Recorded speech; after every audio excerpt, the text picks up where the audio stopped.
Add the stream, duh.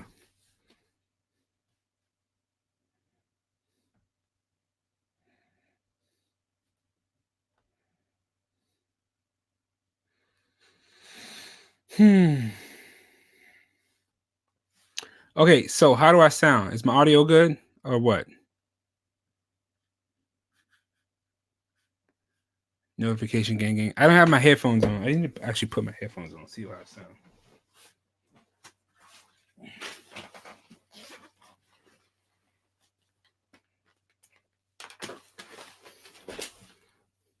Audio is clean. Make sure. Okay, cool. Audio is great. Feed is trash, but whatever. Content is king, right? And content matters. So, okay, yeah. How do I think I sound good? Let me actually plug my speakers in here. Okay, let me see. Can I hear myself?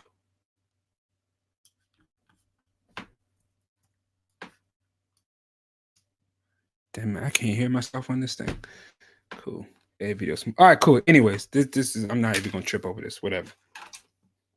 Plug this back in here. Oh, there we go. Okay, so where were we? Okay, so you guys, I wanted to do this live call. Why does this thing sound so loud? Jeez. Okay, cool. I want to do this live call of a wedding that I shot in Cancun, Mexico. It actually shot one of my subscribers to my channel. Let me actually pull this up. Let me actually share my screen.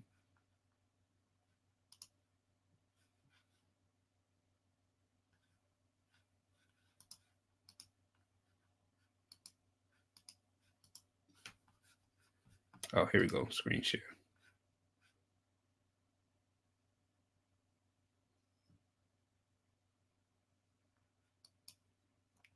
Okay, application window. Let me pull up Photomechanic or the entire screen.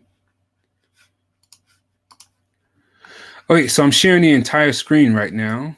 And let me. Boom. Okay, that. Oh yeah. I'll just let you see what I see. Boom. Okay, so this is my entire screen. And actually, I'll bring this out and then minimize that. Close this out. And pull up Photomechanic. Boom.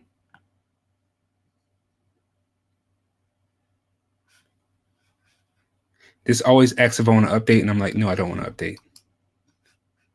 So, give me a second here. Let me switch.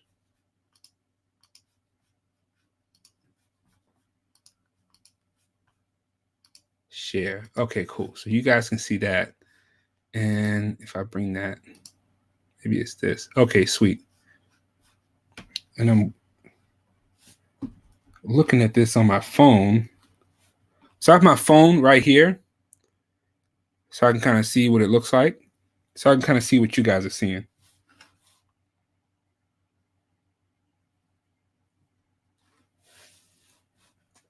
All right. So first thing I do, 6 terabyte drive, Macintosh, 2019, weddings, Roy McKenzie married. Boom. So this is the full thing right here.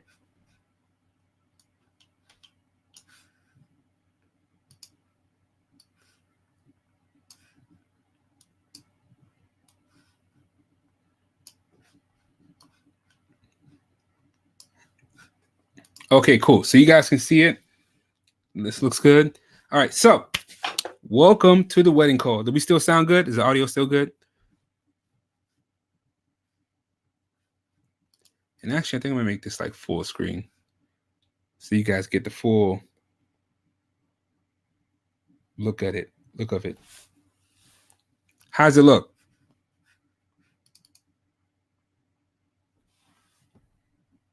Waiting for still clear. Okay, cool. Still clear. Audio is good. Does this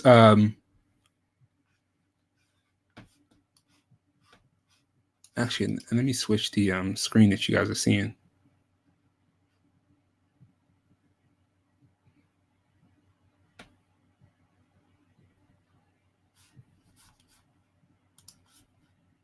Actually, if I make this bigger, boom, and I stretch this out, what happens?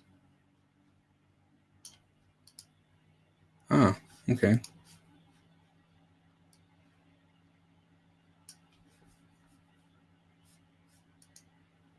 Oh, that's even bigger. Okay, all right, cool, sweet. Well, shoot, let me make it all the way big.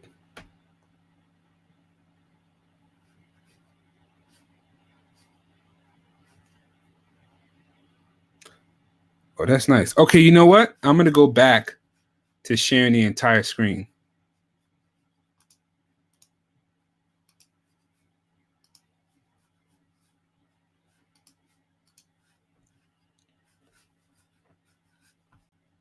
Boom. Okay, cool. So let me make sure. All right, this looks good. Ah, okay, all right, sweet. And then if I make this bigger, let me make sure. The iguana. Yo, yeah, I found this iguana and I started recording this at like 1080p. I was recording it in 1080 4K. I was trying to record the iguana. Oh, this one look nice. Okay, so anyways, I already started to call some of this wedding. So I will talk through this while I go through. So the ones that are pink, this is how I do things. Like as I go through and like pick out my images, the ones that I like, I hit number 1, and then you'll see like a pink thing in the corner. So you'll see like a pink thing like around here, and that flags as the image that I selected. So I had already started going through these images and selecting the ones that I liked. Let me actually go back to the thing. I wonder if there's a way to turn my mic down. I feel like I'm so loud. Settings. Yeah, there's no way to fix it. All right, cool, whatever it is.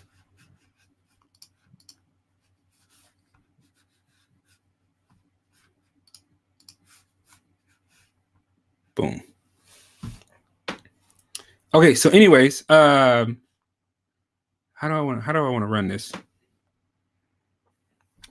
Perfect size of C files for viewers. Okay, yeah, cool. So this wedding I shot 95% with my Z6. I did a few images with my D750 because I forget. I think something happened. I had ran out of battery or something, and I ended up using my 750. But all of the images that you guys are going to see are from the Z6. What I'm going to do is I'm going to talk about my thought process, how I shoot these, where I was focusing at, and then what I was trying to do. Keep in mind that these are all the raw files. So these haven't been edited yet. These are just straight out of camera files. What else I want to say? Like if the composition is a little bit off, I'm probably going to crop some stuff. I might take some stuff out of the camera.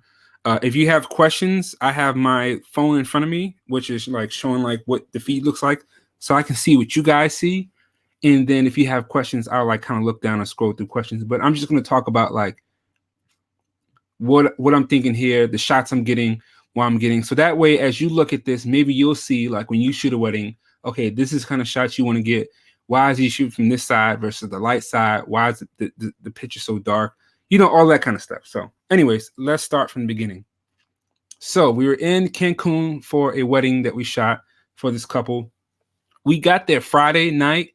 The wedding was Saturday. We left Sunday morning. So it was really quick wedding. If you follow me on Instagram, you probably saw that I was in Cancun and I did this stuff. This was at the Excellence Riviera Excellence or whatever. It's a really nice hotel. Like this place, bro, if I was there with a model, we would have crushed it. I mean, I was there with my wife and I took pictures of Tosh. But had I could have been here with a model, I could have did some damage at this location. All right. But you know, it is what it is. And apparently I think like Keejan and those guys have like a workshop at this place. So yeah, I guess they're gonna do a workshop there. So anyways, Woke up. These are the photos from my hotel room. Right. So these are the pictures from the hotel that I stayed in. I tried to shoot a little bit darker. This is with the 35 millimeter lens. And so if you're looking, you might not be able to see the settings like up here in the corner, but Photomechanic usually will put the settings up in the corner. So this is f8 ISO 135. Um, Rob said, how many photos do you normally take? Rob, I take as many as I need to, right? So I don't put a limit. Did the couple pay for the lodging? Yeah, Sean, we didn't spend any money on this. I didn't spend any money at all. Even the food at this place was free. Like if you stay here, the food is included. So we ate room service. We didn't pay anything for room service. Breakfast was free, and it was a breakfast buffet. Like everything was taken care of. Yeah, it was straight. Tickets, like plain. The only spent money I spent was at the gift shop and maybe at the restaurants at the airport. We spent barely any money on this trip at all. So but yeah, Rob, I shoot as much as I can to get the moments and as much of the day. I don't like stop shooting. And honestly, it depends on how much is going on, how many shots I take. I don't remember how many pictures I took at this wedding, but I think I took close to 3,000, maybe 2,000, around 3,000 photos I took. So I started off taking pictures of like the scene just to get some storytelling pictures like of the area.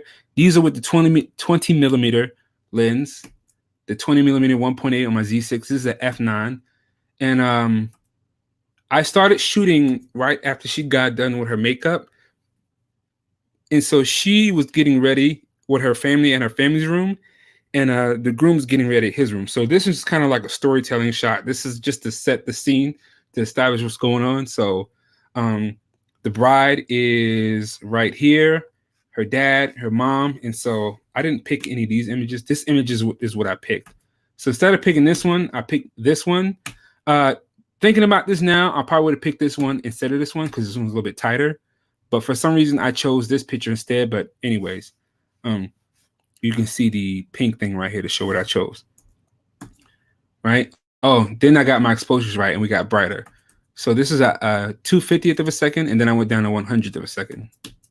1/60th, and this is ISO 2500, f4 1/160th of a second. And so these images are just to try to get like some storytelling images of the mom getting ready, and I tried to position it to where you could kind of see her face here with the back of her head and this right here. So I was trying to get like a double, like a triple type of reflection, and then her right here. So I saw a question. How often do you go back and re-choose? Once I select Sean, that's done. I just do one selection, then I'm done. So unless I'm picking for like sneak peeks or something like that, then I'll do a selection for like, Instagram or like an album or like a favorites gallery. Then I'll go back. But once I go through, I'm done. Right. So this is the bride getting ready. This is dad. So this is when I'm playing with layers. So I have dad in front. I'm at f4, so you can see him doing it. And then I focused on mom in the background to try to get like the light on her face. And then I'd probably crop this in and get rid of this right here. Okay, then I got some pictures of the dress. The dress details are always complicated for me, but I was just trying to get some cool pictures of the details. Sorry, of her dress. And so I figured I'd get one with the whole scene so you can see that we're at a nice place in a tropical area. You see the sky in the background, the dress right here laying down on the corner of the balcony. And so that's what this shot is about. And then this is me just trying to get some details and just get different angles. So I'm playing with leading lines, trying different like shots from the side. I thought their dad was looking at the bills. Shoot, he could have been. All the money they paid. These are close-up details of the dress. This is like a wide angle shot. These are all with the 35 millimeter lens, by the way. This is a wider shot with the dress, with the kind of the things in the background. This is a f4, f4.5. I'm shooting at a deeper aperture so that there's more context to the photo. So everything's not blurred out. So I'm not shooting everything at 1.8. So it's just like the dress and everything's blurry. We're at a nice place in a tropical island. So I want you to see adequately the background and the details of the background. I'm not trying to shoot at f8, but I at least want you to be able to see that, like, oh, we're at a nice place, right? This is at 2.8, so this is me trying to get the shoes, trying to get like the details of the shoes. So I focus like right in here on the shoes at f4, and I'm just trying different angles. This is the angle that I'm trying with the shoes. A wider angle. These are all with the 35mm lens. I think, what did I do? I think I focused back here. I'm not sure what I was looking for back there. Her getting her dress. And then this is a scene I tried to catch with like her working on her dress. Just like what's the word I'm looking for? Like a storytelling shot. Like just her getting ready for the day, her mom looking at the dress. So that's what this is all about. More of the scene, her and a friend. These are all with the 35. The 35 is one of my favorite lenses. He said Ben Stiller to dress would have flew off the ledge, right? That would have messed up. That would have ruined the whole day. My favorite lens, one of my favorite lenses, or actually probably my favorite lens is the 35, because I'm able to get close and tell the story of what's going on of the day. Okay, so I'm trying to be in the moment. I want these photos to look like you're actually there, with the bride getting ready, like you feel what's going on, you feel the vibe. So I don't typically like to shoot far away with a 50 or 70 to 200. I like to be in there as close as I can. And so the 35mm is the lens that I use to storytell on the day of. When I'm shooting portraits, the 35mm is my environmental. The 35mm is good for environmental portraits. But when you're shooting documentary, that's when it becomes a storytelling lens. But if you're just shooting like portraits of people, then it's more for environmental portraits. So you can take a picture of the person as well as include the environment and give context to where they are and what they're doing. Whereas, like I said, if you're shooting like a day or like an event, then that's where you get the storytell and you get to see what's going on. Sean said, "Is it ever necessary to shoot wider than 35?" I want the 24mm next because I want to get even closer. Like I want to get even closer to the subjects to be able to get like close up on a dance floor and things like that. It just depends. Like when I shoot cultural weddings, the 17 to 35 is my go-to lens when I shoot cultural weddings because it allows me to get as close as possible, but include more in the frame. The reason the 35 works here is because there's only like 3 people in this frame. So I can get close and include everybody in this frame that I need to be in this frame. Had it been like 5 or 6 people here, I would have cut people out of the story. And so I need a wider lens to include more people in the story. And so typically on smaller weddings like this, I'm able to use the 35 and get close to people and still keep enough people in the frame. But if it's a big day, like if it's crazy and there's a lot going on, I need a wider lens to tell more of the story, or if the space is tighter. So that's kind of what determines how I choose, like how wide I shoot. And so typically the 35 is wide enough for most locations, most situations. But if it's like 18 bridesmaids in the room, I'm probably gonna need a wider lens. So this is the groom getting ready. And so because I'm shooting this by myself, I was switching in between the rooms. So I shot some of the bride getting ready. Then I went back to the groom and got some of him getting ready. And so this is one of those storytelling shots, right? You see his shoes in the front. So he has the brown shoes right here. And then you see this brown thing that's architecture. So these colors are matching here. So there's balance in this photo. You have something right here. We have brown on both sides. Then in the background, you can see his clothes right here. And then if you look right here, you see him getting ready in the back. So like there's layers to this photo. There's foreground, midground, background layers to this image. And then I focus on the back. So the way I could have made this picture better is if I would have went like to a deeper. If I would have shot f5.6, I would have got more in focus. So what's your percentage of pose versus candid shots? 80-20. Probably 20%, 80% candid and 20% pose. It just depends like on what I'm shooting. So this is him getting ready. This is me trying to get some pictures of the shoes. He was standing there and I was like, oh, go ahead, stand there, look at your phone. I'm gonna get this shot. This is me trying to get details. This is me trying to get him. I like silhouettes. I like backlit shots for moments like this to kind of get like a silhouette shot. So, and then this is a storytelling image. Like I'm trying to get a wide shot of him in the room, right? So you can see what's going on. You can see him getting ready. I'm trying to focus on my rule of thirds, kind of, sort of. Not really. I might have to crop this in. Um, so I'm working on my composition. He's like right there. I made the picture even darker to try to get more of a silhouette shot. And then in post, I could bring the shadows up. But I also like this light, how it comes across his face, this shiny light. And that just gives more depth to the image, I feel, and makes the image a little bit more moody, right? So he's putting his shirt up. And then I have layers in front. So I put stuff in front of my frame so that it adds layers to the image so that there's more than just a picture of him. There's, again, foreground, midground, and background. Then this is some shots from this side where the light's coming from this side, so I'm against the light, and then I come around this side. Now I'm in the direction of the light, so right, and then I shoot sideways, and I just have them get ready,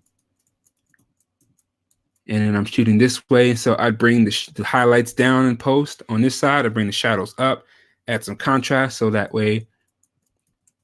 And so to me, like the difference between like good lighting and great lighting and mood to the images, like how you shoot and how you use lighting can determine how your images look. So I close the curtains so that the lighting's not harsh, so that the lighting's a little bit softer, and then it creates like a highlight around his face. I know that these cameras have great dynamic range, so I can go in post and bring up the shadows, bring down the highlights, add some contrast, and then make the picture better. And then we have like layers in the photo. Like there's some, there's more depth to the image than just kind of shooting like this. Now, of course, I'm trying to get like some standard shots, so I have to get like this lighting as well. I had him look at the camera and smile. Keep going. Boom. So him putting his tie on. All right. Trying to make sure my exposure is balanced. I'm switching sides. This is one of my storytelling shots. So like I'm trying to add context to what's going on. So this is him in the middle getting ready. You have the stairs to the hotel room, like the bed, foreground, middle, background, right? I'm like, okay, let me go out here on the balcony and get some good pictures of him, some solid portraits of him on the balcony, right? So I picked this one, not the eye closed one, all right? I got him to smile. Then maybe I'll catch like something like this where he's looking off guard. Pick that one, keep going. I already called most of these images, so like I'm not even gonna pick. I'm just gonna show you guys like how I look through them. But this one got chosen. That's not a bad looking one. But this is the one that I picked right there. So you see, like I shoot through moments. Like I just go through and I just kind of make him laugh, and I talk to him while he's talking. I talk to him while he's there, and I just kind of try to shoot through these different looks to try to catch like images like that. Some details of the cufflinks. Like this shot. So this is with the 50, and this is like a standard shot of him like looking at the camera smiling. Like this is like a good standard. So then he's ready. I'm done with him. So I go back to the bride. She's eating, and now she's getting ready. So now I'm back to the bride to get the rest of her. Got some details. She's put on her dress. This is dad. So now she has the dress on. Now mom's buttoning her up. And for me, again, just like I did with the groom, I'm getting front lighting and back lighting. So this is backlit, and then this image has more mood to it and more emotion. So we have like some dark shadows here, some light coming against her. And so I shoot backlit and front lit in certain situations. And so I start backlit. And to me, this gives like that moody, like more emotional feel to the image, at least. Right. And so then this is close up. This is with 35. I'm getting close up of her getting the buttons. I have the bride at the edge of the frame here. I have the mom here, and then I have the arms leading up to the middle part. And she's just buttoning up. And then I come from the other side, and now I'm shooting this side, and there's Tosh in the background. Right. And then so we get this. I make my exposures even darker. I get something like that. Like I really like to be in there. So like I said, this is why the 35 is one of my favorite lenses, because it allows me to get close, but it still keeps the frame tight enough. But you still get more context. She's laughing, having a good time. Oh, look at me. It's cute. I'm getting married. Yay. Right. So this is from this side. Right. Mom's giving her a kiss. All right. Oh, look at that. That's so sweet. Yeah. See, I picked this one. This one was picked. All right. Oh, look at that. That's a cute moment too. And this is, I shoot through moments like this. This is how you capture moments. Like if you just say give her a kiss on the cheek and then that's it, you get that and then that's done. But if you just kind of shoot through and keep the camera to your face and just shoot through moments, then you're able to capture like cute stuff like this. And so always keep that camera to your face and just shoot through moments. And this is why I shoot a lot of images. How much, if ever, do you attempt to make these subjects get emotional? You know, Sean, I don't try to make them emotional. I try to make them do cute stuff, but I'm not an emotional person. So I don't know how to bring emotions out of people because I'm not very emotional myself. So it's hard for me to try to be like, okay, like what's going through your mind? Your daughter's getting married. How important? Like, you know, I that's just not who I am. So I can't try to be who I'm not. So I'm good at capturing moments, and so I can stage moments and capture them. But like, I'm not very much on the whole, you know, what's going through your mind? Like, it's the greatest day of your life. Like, how do you feel? Like, tell me your emotions and which. That's just not me. I can't do it. So if they get emotional, if they do something cute, I'm gonna capture it all day. Right. So this is my rule of thirds type of shot right here. And so you have the mom and dad getting ready, and then we have some reflection up here. Right. Sean said, "Me, you need to." Yeah, I'm realized stick to what you're good at and focus on what you're good at, and lean in on what you're good at doing, and sell that. Don't try to sell yourself as something you aren't. Like I'm not gonna sell myself as like I really like to be there to capture the full emotion. I'm like, look, I'll capture candid moments. I'm a happy person. I like to be happy. I like to make jokes. So I might make jokes while stuff is going on. I'm more liable to make you laugh than I am to make you cry. To be honest with you, that's just how I am. I'm gonna say something funny or something stupid, and I'll capture the laughter. So you'll see a lot of that in my photos than anything. This is me trying to get like different angles. They pulled the dress out, so I tried to get more of the dress up. This is a reflection in the window that was trash, so I was like, skip that. This is with the 85. Right, then I had to go outdoors. Whoo, look at these. Look at these. You know what? Pause. Look at this right here. Okay. This is with the 85 1.8 Nikon Z lens at f2.5. I had just bought this lens like a week before. Like I bought this lens. I shot this on the 19th. I bought the lens on the 11th. So this is the 85. And look at these skin tones. This is, you guys, this is straight out of camera on Nikon. I could just give them the photo as it is. Like I don't even have to do anything because the skin tones look great. Everything, like the colors, like this is why one of the reasons why I love shooting Nikon, especially the new Nikon Z. The colors from the Nikons are awesome, and this is another reason why I just enjoy great skin colors out of camera because this is gorgeous. I have no complaints. Okay, and she's looking there smiling. So these are just traditional wedding photos. Traditional. This is like the pose stuff. Give her a kiss on the cheek. See, this is what I'm doing. I'm telling them to do the cute stuff, right? And so I can capture this stuff in the middle. Right? This is like something Jerry Jones would do. He'd like have him kiss. I think I was thinking about Jerry Jones when I shot this shot. Like, oh yeah, get her, all that stuff. If you ever seen Jerry Jones shoot, he'll do something like this where he'll have them all stand together and laugh and do cute stuff. He's really good. Like Jerry Jones is one of my idols as far as wedding photography.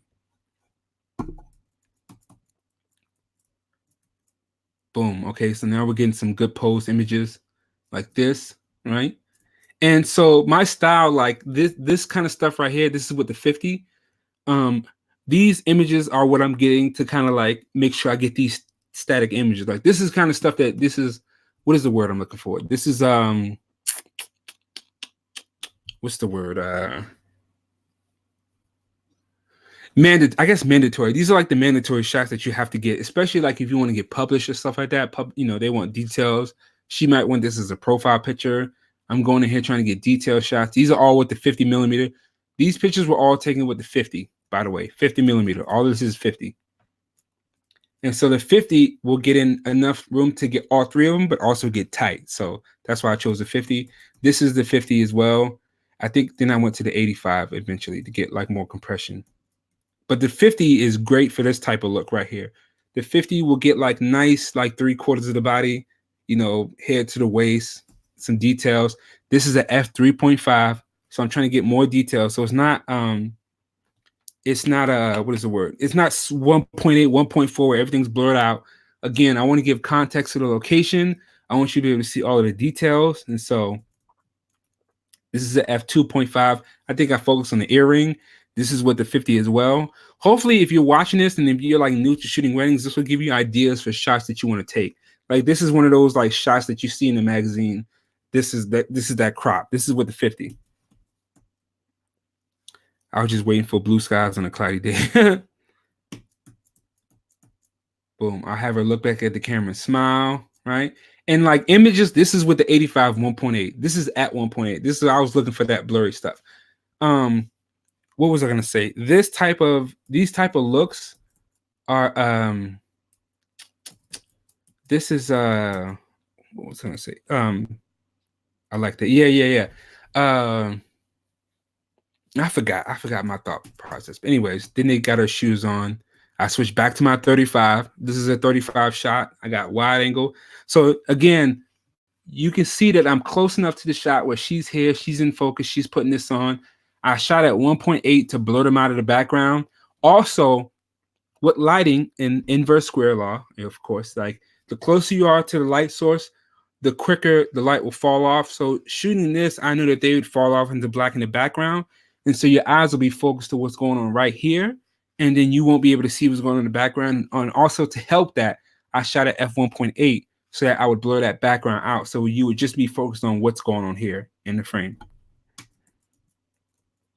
Right? So you catch that look of each other, like, right, boom. It's like, oh, good job, babe. Oh, you get married. Ha ha ha. I think this is like an aunt or something like that, right? So cool, right? This is the angle. This is an interesting angle. I'm trying to get like an upper angle of her getting that. I'm trying to make sure that I don't appear in a reflection. All right, keep going. Okay, so now this is where we're at down by the ceremony spot. And then this is where I found out iguana. And it was like, oh, snap. So I was like, let me get in as close as I can.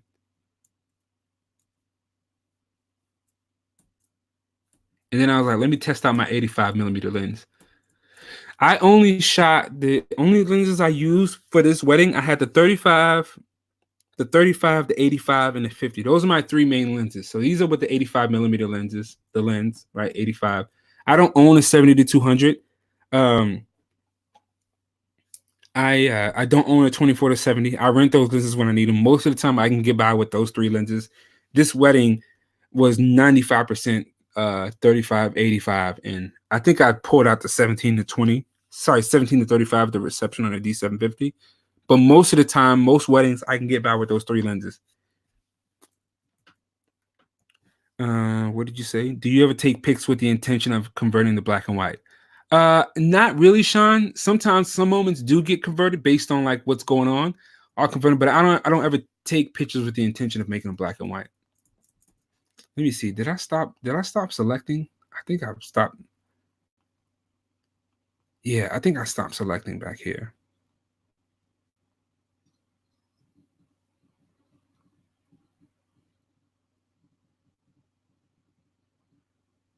Oh geez. Yeah, I gotta select these images. Crap. Oh geez. All right. I'll go back and get these. I thought I had called. I stopped way back then and I never finished. Okay, so let's start here. This one's cool. I like how the thing's right in the middle. Yeah, I'll take it. This is Dad walking down. All right. Nope.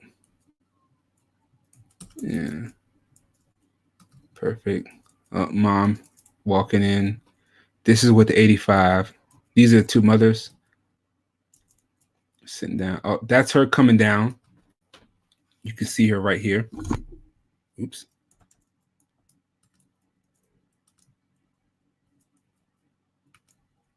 And so I'm just getting these moments as them coming down the aisle.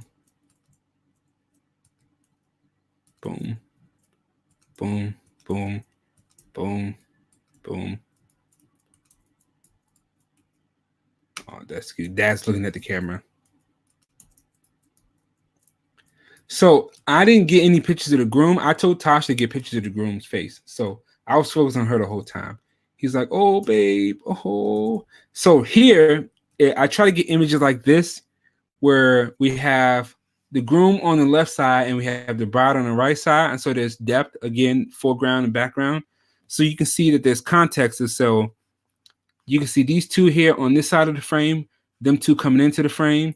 And so I try to either get like a frame where the groom's on this side, or I try to shoot in between the mom and the dad, or the dad and the bride, to get the groom's like his face.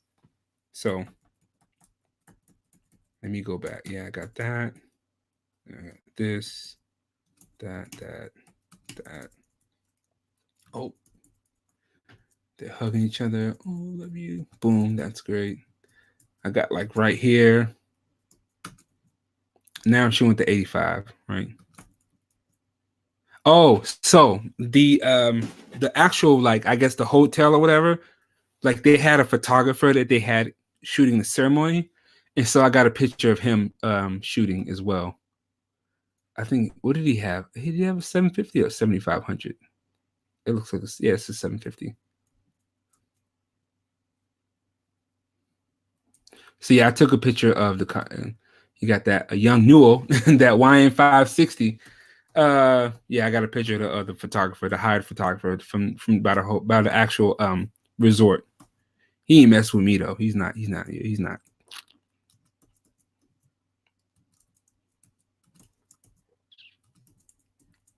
Perfect. These are all with the 85. I'm trying to like be away, but like not be a disturbance. So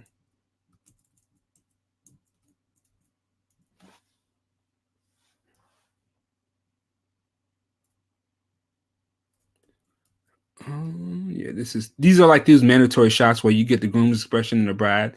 Then this is that one where you got to get them like facing out. These are all with the 85. Let's see.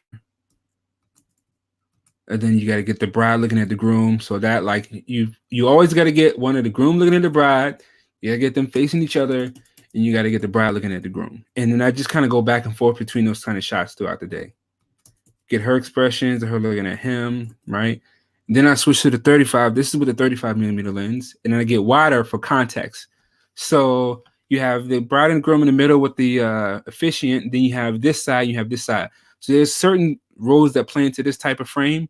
You have your leading lines leading up to the bride and groom, right? And then you have them in the middle. So you have some kind of like, what is the term? Symmetry. There's symmetry and balance in this photo, right? If you put a line straight through the middle,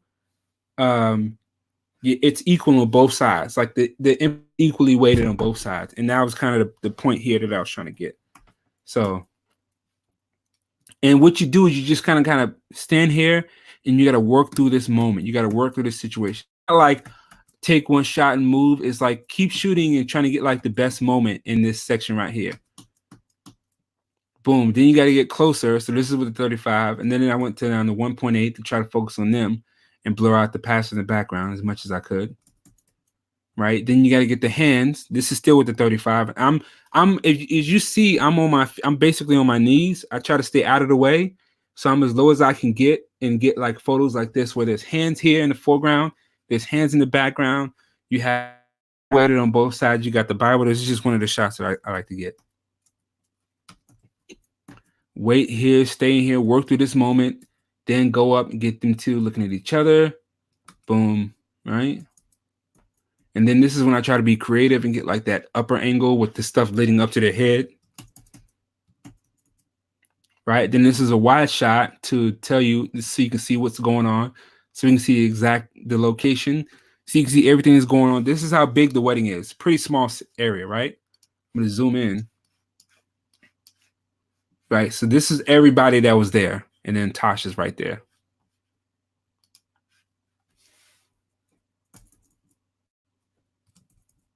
And then this is just me trying to make sure I'm composed correctly. And then I waited because the resort photographer was like right here. And so as he moved out of the way right here. I was like, all right, cool. He's out of the way. Let me get this shot. Then he's right there. So wait. Yeah, pick that one. Keep going. Boom, boom, boom.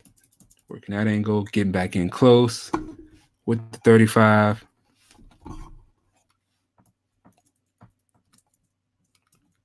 Praying, blah, blah, blah. Oh, got to get the parents, right? So the shot. This is important to get everybody. Grandma, grandpa, mom, dad. And then I try to get a shot with them in the shot. So like grandma, grandpa, mom, dad, looking at bride and groom. So that there's context there. Context. And then on the other side, we have mom and dad. So we his mom. This is actually his dad is actually officiating the wedding. So we have the same shot from this angle. So we have the bride's version of this shot, and we have the version of the shot. So the chair is empty because the dad's actually up there. Then I try to get in close to get the feelings, right? She's smiling. Dang it, the dad, he blinked his eyes. So boom, we got him, dad, like looking at both of them smiling. So there's a moment right there where we can see the expression on his face. And we see the bride like, oh, love you too, babe. You know, all that good stuff. Right? Other angles.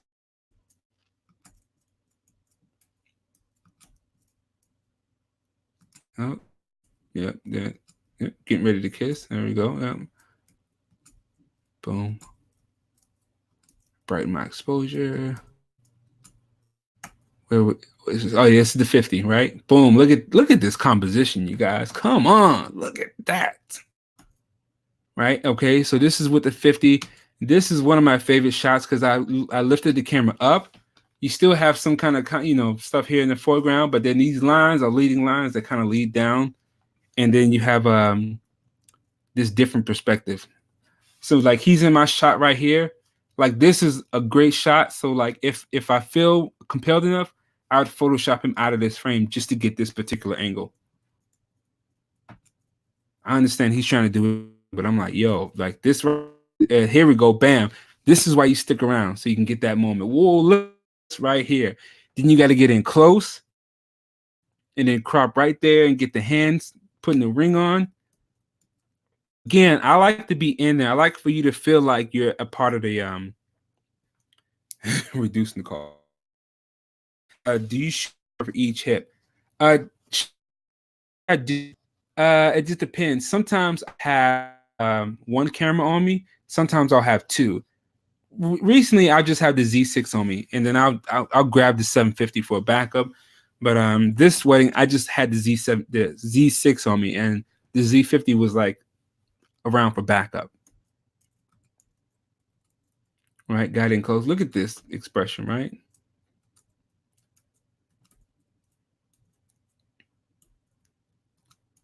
All right, them smiling, having a good time. Okay, all right, cool.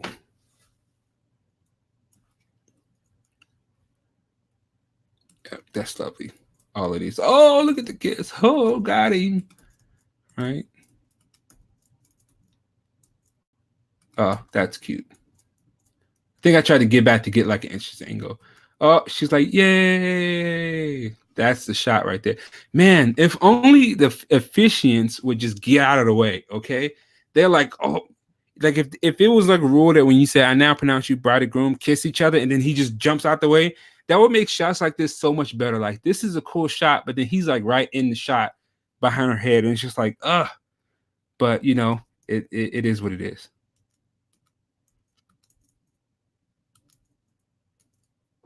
Oh, that's that moment.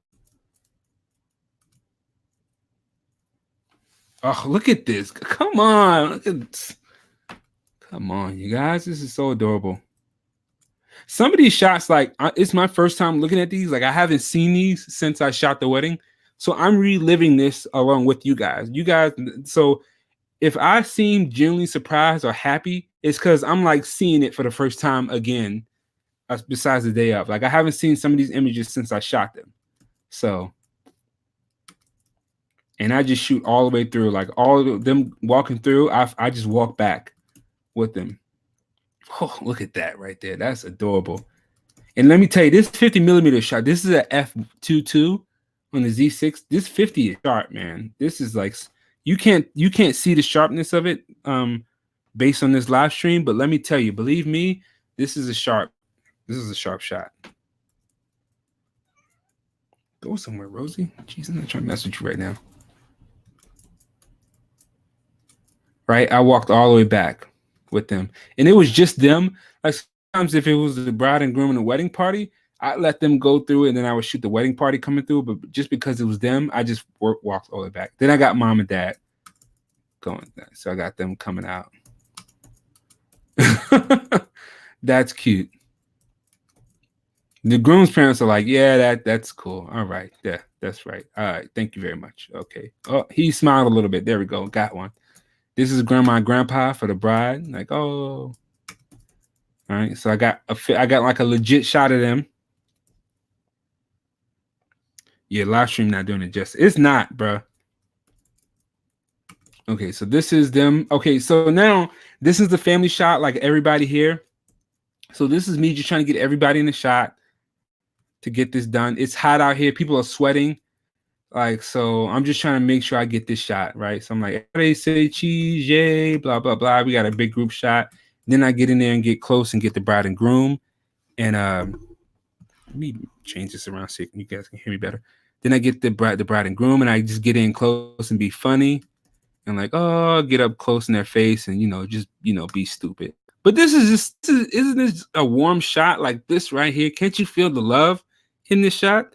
Like, that's the whole point. Like, I just really like to be, I just like to and be in the moment and just really capture the happiness. And that's the energy that I like to bring to a day. And that's just what I like to show is the warm, happy energy.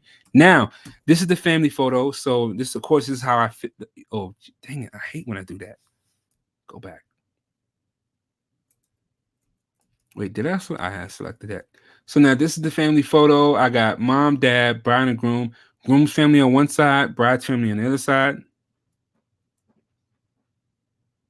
He said the girl in the green dress has me asking questions. What is it? Oh yeah. Look here. The one in the green dress, she was on one. That's a story. Anyways, okay, cool. Family photos. This is just how I pose them. If you saw my Z6 wedding when I vlogged, you understand why I pose this way. I like the energy going towards the middle.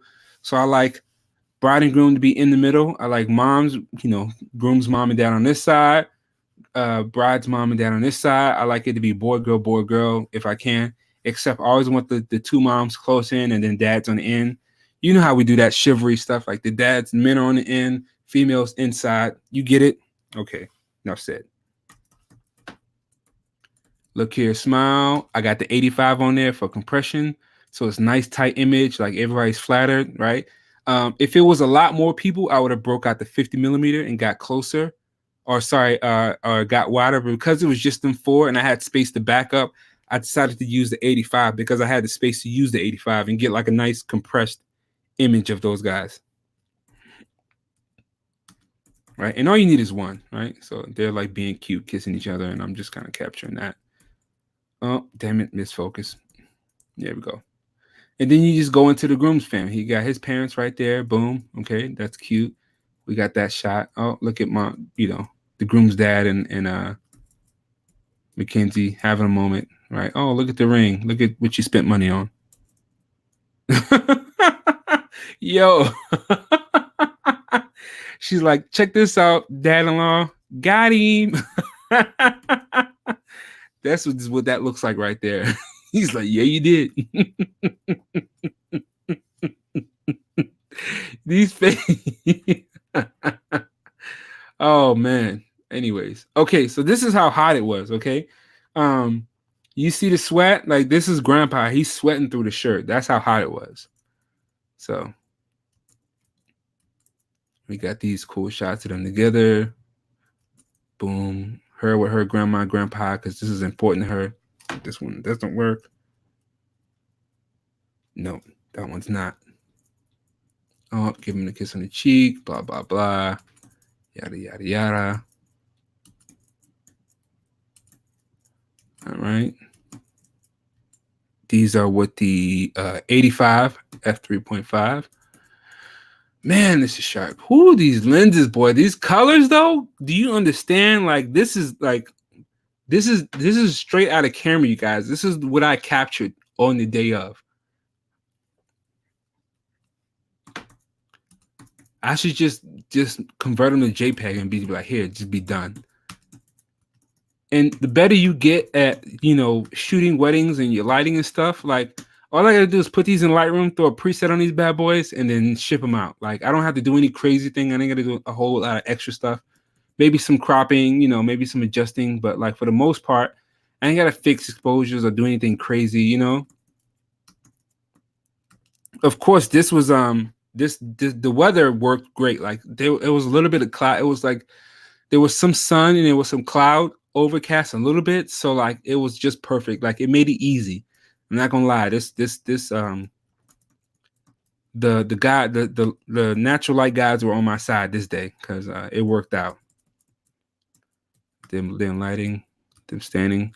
The groom's his shirt, he's sweating through his shirt. You can't see it, but he's sweating so much that his shirt is completely wet. Like that's how hot it was out there. You can't see how hot it is through these photos, but and so now comes the portraits. And so when I was there, I was like, I know I want to get a portrait of them on this deck. And so I was just trying to get as many cool portraits as possible. So I was like, all right, walk down this deck. I'm going to take pictures of this. I'm just shooting through all these different moments, trying to get this stuff, like cute stuff like this. You see this right here? Let me zoom in, right? When you capture like this kind of expression, like this is gold for me. This is the kind of stuff that I live for. These kind of like captures of this moment of this emotion. This is with the 85 1.8. And this is at f1.8. The other cool thing about having like a lens like this, oh man, look at this right here. This is adorable. He's like kissing the forehead. Just adorable. The other cool thing about having a lens where you're stuck at one in that 1.4 or f1.2 is like you can still see that like there's a tiki behind them, like there's some water. And so it keeps you from like trying to obliterate the background. Like, you know, you want them to, you want to at least have context of where they are and what's going on, but you also don't want the background to be distracting. So I'm trying to accomplish like two different things. You know, enough fall off so that way, you know, it's pretty and it's dreamy, but also like you can tell what's going on. They spent a lot of money to be here, so I'm pretty sure they want to be able to remember that they were in Mexico and not Colorado or Oklahoma. I think they're from Oklahoma. Yeah, I believe that they are from Oklahoma. So, and so this is just me trying to be creative with compositions, put them in the lower thirds of the frame, you know, position them under this tiki thing. This is with the 85 back, and then I get closer, shoot a wide shot here. Boom. Oh, this is adorable. I'm gonna have to fix this composition. This is trash. What's up, D-Mac? Wait, how many people are in here now? Oh, still 15. Okay, cool.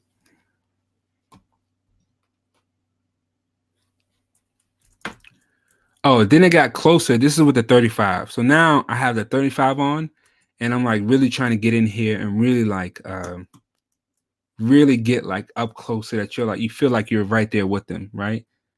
So these are kind of misfocused. The focus is on the back of his shirt here instead of on this. So these images are ruined for the most part for that. But oh, I fixed it. There we go. Now we're in focus at the mouth. And these are at 2.8. Oh, look at them kissing. Right. Oh, this is it right here. Right. And so this is a cool shot. And this is like one of my favorite type of shots, right? If I crop in just a little bit, you have them at the upper thirds of the frames, and then it's a cool composition and it's a cool moment. So, oh, geez.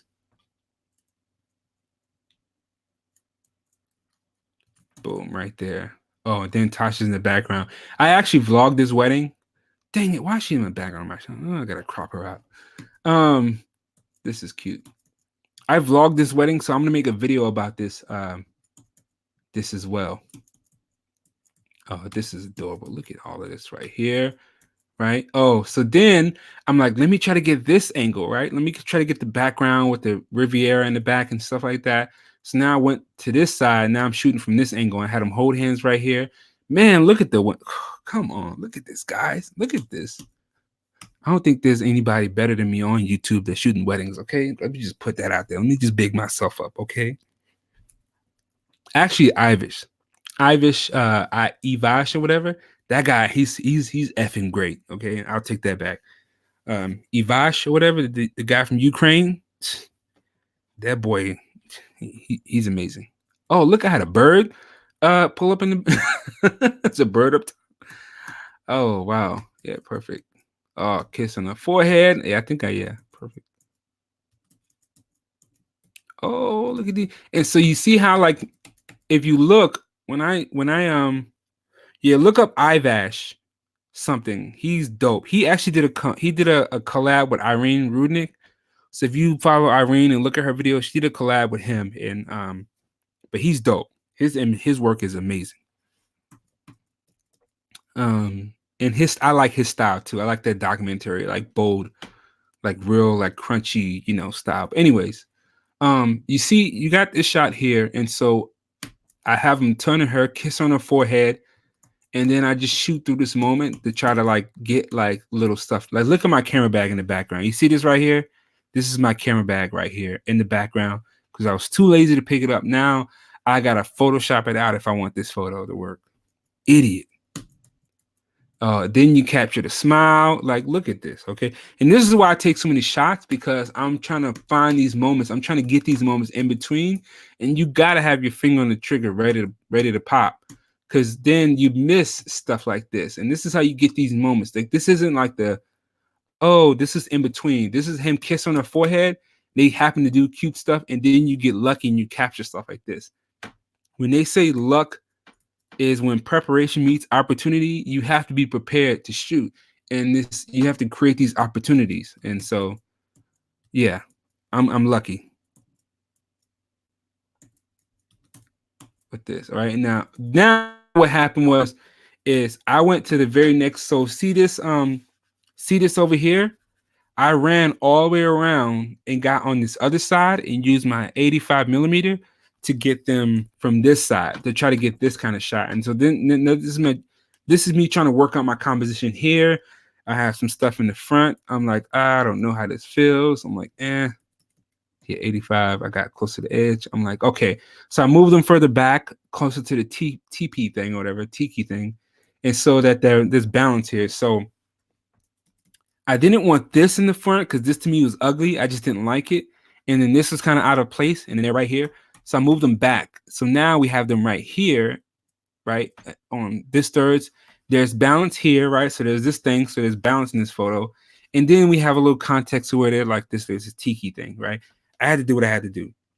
Well, now, what would have been nice in this situation is if I had a 70 to 200, which I didn't have and I don't own. And this is where a 70 to 200 would have been cool. Because then I could have really like cropped in. I could have got an image like this. Let me back up a little bit. I could have got an image like this with the 70 to 200 had I had, or even the 135. If I had a 135 prime, that could have gave me like a really cool shot like this. So instead, I got to crop in and lose megapixels to get a shot like this, which I wouldn't do anyway. So now I'm stuck with this kind of shot, but it is what it is. Learn lessons from me, okay? Boom. And this is why wedding photographers, carry 70 to 200s or 135 prime. I'll probably get a 135 before I get a 70 to 200, though, to be honest with you. Like, I would have, if I was in this situation, I would have broke out the 135. Or if I would have had the 61 megapixel, if I would have had that 61 megapixels, I could have cropped in and still had room for play. But like I said, we get it right in camera, so don't even do that. I don't even condone that. Like, get your shit right. I had him kiss. Let me go back, make sure I got these frames. Did I like this? Yeah, this is cool. Boom. Okay, so now this shot is about me again, foreground, background elements at depth to the image. So like this shot is kind of a plain shot, but this one is to kind of give a little more depth to it. I'm just trying to work on, adding more what is the word? Adding more to my book of skill sets and being able to see moments It's so windy out there, so her hair is kind of crazy like, but he's kissing her, and I'm just shooting through this entire stuff, right? So I was shooting from this side over here, right? Variety, yeah, variety, Sean. Again, variety of shots, right? So I'm shooting from this side. So then I got done, and then I come right back around, and then I have have her sit on his lap, and then I get like shots like this, right? Now this is with the 35 millimeter, right? So to get this shot, oh look at this, amazing. Put that on the cover, okay? Put this on the cover of the book, all right? Tell the hotel to just take those other images down and put mine up instead, all right? So now I'm like, grab each other by the waist, look at each other, love each other, all that stuff. This is me getting in close with the 35 and getting the love and the moments and just shooting through all of that. This is with the 20. So I had the 35 on me right here. Jack, sorry. This is in Mexico. This is a wedding I shot in Mexico. Jack. So I had the 35 on. I switched to the 20 because I want a wider shot. And now if I had a 24 millimeter lens, I would have shot with the 24 instead. But I only had the 20, so I figured I'd get the 20 and get close. And so these shots were taken with the 20 millimeter f1.8 G lens adapted on the Z6, just to get like a super wide shot.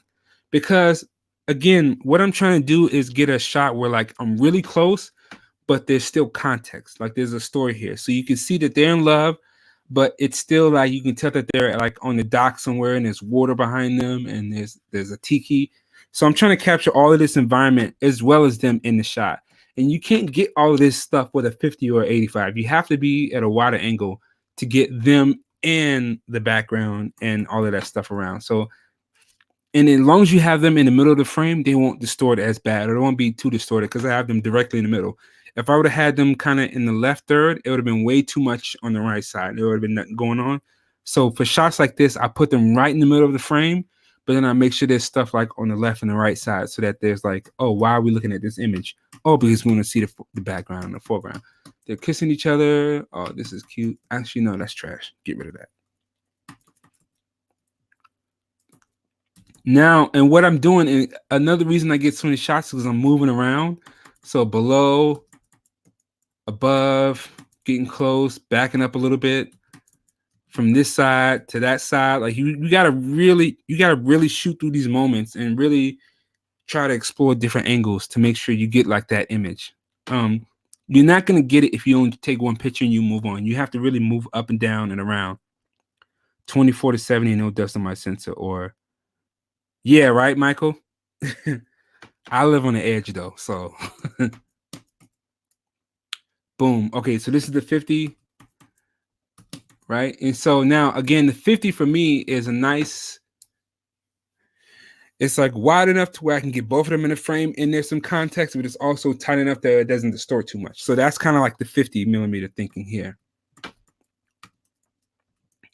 And that's kind of a pro and a con of shooting primes, is you really have to think about your composition and how you're going to frame the shot. So now I know I instinctively said, instead of the 35 or the 85, I want the 50. That'll give me exactly what I want. Is this type of shot. They wanted to do this like dipping pose. So I was like, all right, let me get the 50, right? To get this type of shot. I guess they're like ballroom dancers. And so like, this is one of their shots that they like to take. And then, so pause. So this is with the 50. Then again, with my 20 millimeter, I was like, let me get a wider shot and get close. So there's more dynamicism to the scene. So I was like, do it again, but let me do it with the 20 millimeter. So as you can see, this is what it looks like with the 20, right? With them in the middle of the frame, but you can see everything. Now this is with the 50.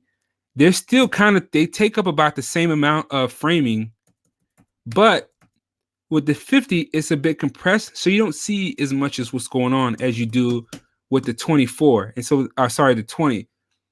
So that's this is what I try to get. I try to get like them in the middle of this big thing, but you can see everything that's going on. You can just kind of feel more immersed in the image.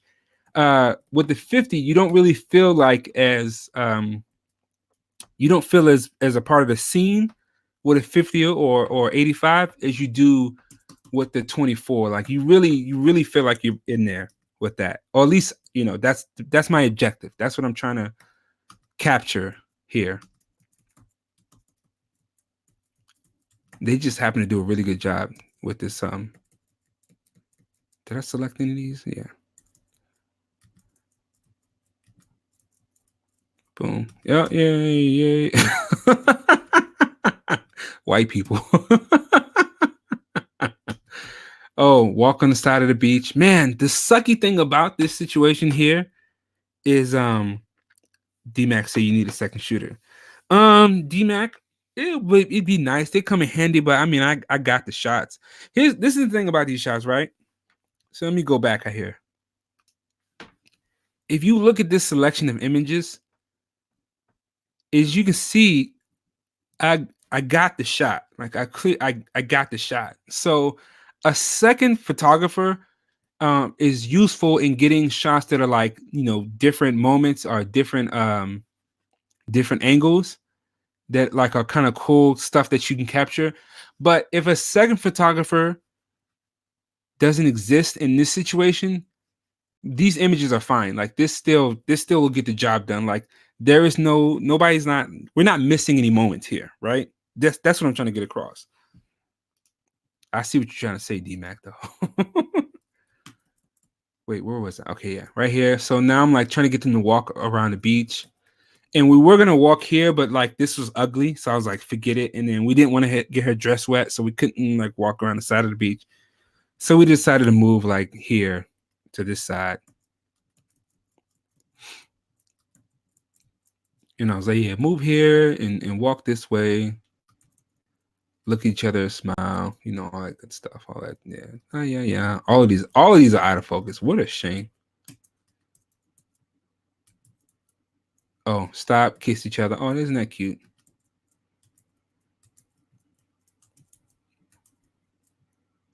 Oh, look at the oh, wait. So this composition is trash. Just putting that out there, right? I think the better composition would be like something like this, where they're coming from the frame and they're kind of like right in the middle, either right in the middle or right in the third, like right about here. So I would recrop it to something like this. I would kind of bring this in to make this picture better. There's too much negative space over here. But I didn't have that 70 to 200. I had the 85. So, but it is what it is. Then I was trying to get shots over here. And I was trying to get this shot of them right there and all of this stuff and, blah, blah, blah. More the same. I just trying to make sure I did a good job and get plenty of images. That's all it was. Then I was like, oh, let me try to get this dynamic shot with them like lit with the background. That it didn't work out. This was trash. Yeah. That was not. There was no sky, like it was overcast, so it just didn't give me that same it didn't give me that feeling. Plus it's bare bulb, so there's no sky, it just didn't work out. So I said forget this idea. This is trash. We're not gonna do that. She's fixing the dress, in between moments, blah blah blah, shoes, yada yada yada. Oh, this is more of the place that we're at. This is the resort. This is our resort.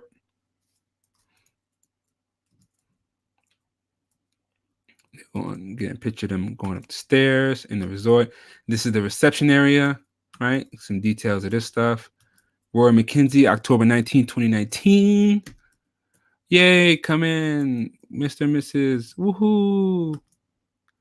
You guys are so cute, blah, blah, blah. Oh, there we go. Boom. Yay, love you, all that stuff, blah, blah, blah. Yeah, okay, all right, cool. Where are we at? Okay. They're giving each other hugs. I got a closer detail shot. This is the first dance. So first dance, if you saw my Z6 wedding where I documented that, I used off-camera lighting in that wedding.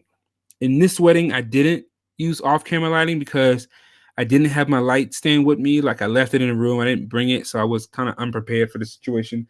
But also, I have a big source of light right behind them. Like you see that light coming in from over here. So I just did basic lighting. I didn't do anything extra. This is more simple, lighting here. No, there's no like rim light or no backlit, nothing super fancy here. But it gets the job done. But keep in mind, this is me trying to add depth to my images and get some stuff of like her looking and this kind of stuff. This is her mom. This view. So like there's that view. Where are we at? You see, I'm all over the place. I'm here, like so. I'm over here. I'm over here.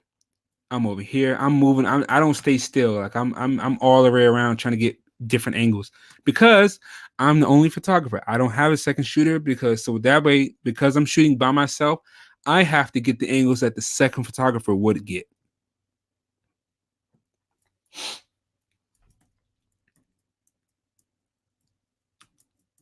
And they're spinning. My shutter speed way too low, so this is all blurry. Blurry trash. Oh, got it. Got one. Oh, got something right there. Oh, there we go. Okay, we're back. My ISO is 500. Sometimes I make this mistake. So now my shutter speed is higher, right? So if I look here, it's blurry and my ISO is 500. Actually, it's 320. I think I've picked up on my mistake, and so I increased my ISO to 500. Honestly, I should have just had my ISO up at like 1600, but I get so caught up in trying to keep my ISO as low as possible. So D-Max said you needed the magma. That I needed some sun and some clouds or whatever.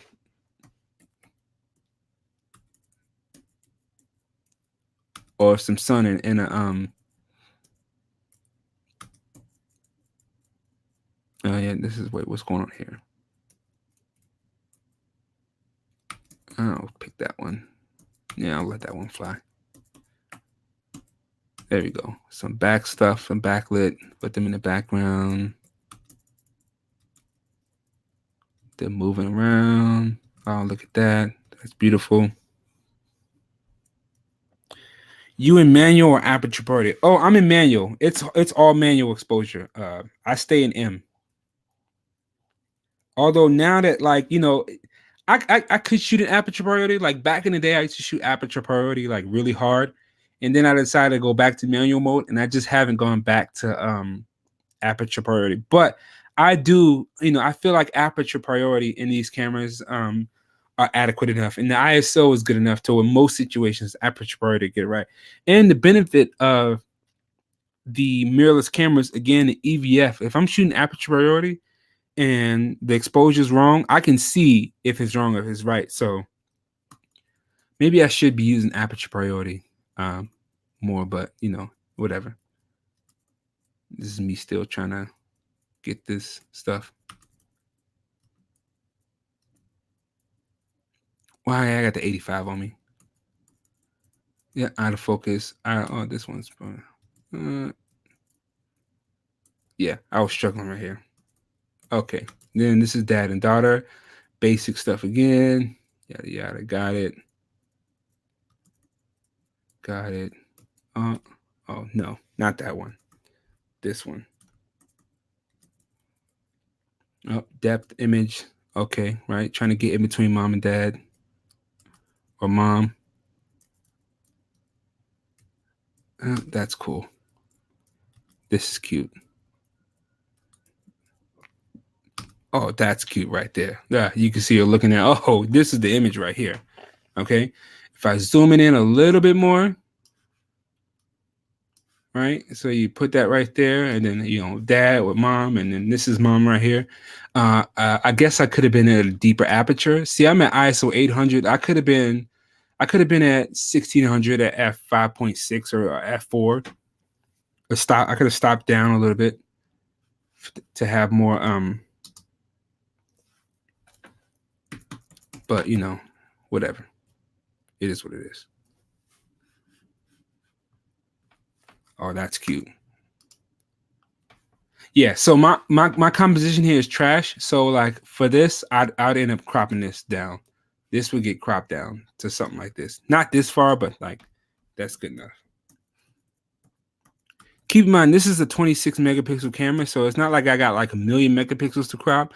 But even with the 26 megapixel camera, even if I crop it down to like 10, or sorry, if I crop it down to like 15, 16, 12 megapixels, that's still plenty of megapixels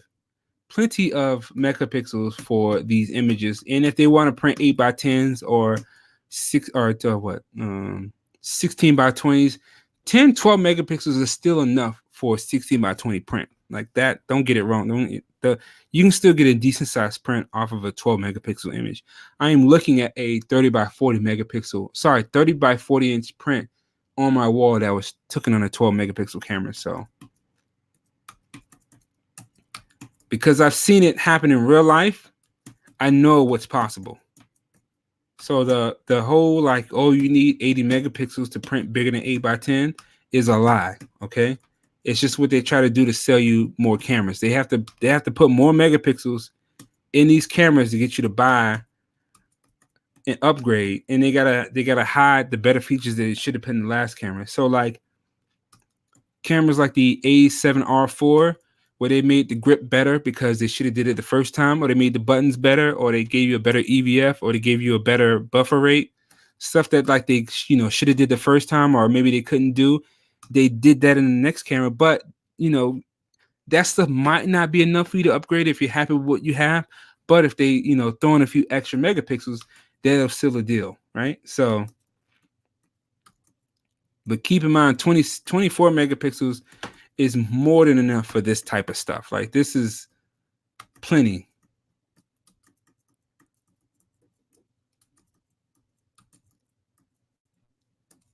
When you think about like NFL shooters and stuff like that, those they're using like 1DXs and D5s. Those are 20 megapixel cameras, 16 megapixel cameras. I think the 1DX is 18 megapixels. And those football prints, those pictures are getting printed on the side of the stadiums and stuff like that. And those are can put in magazines, and those type of images you see on ESPN, the football stuff and the sports stuff, those are taken with high speed, low megapixel cameras. So keep that in mind. Well, this is just fun stuff on the side.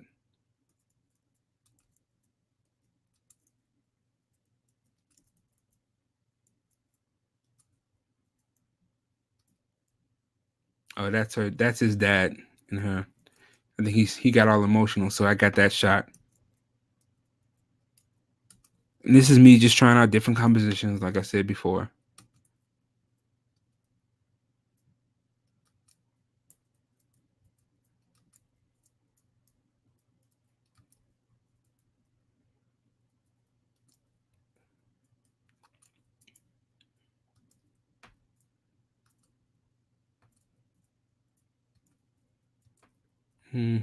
Sliding through here.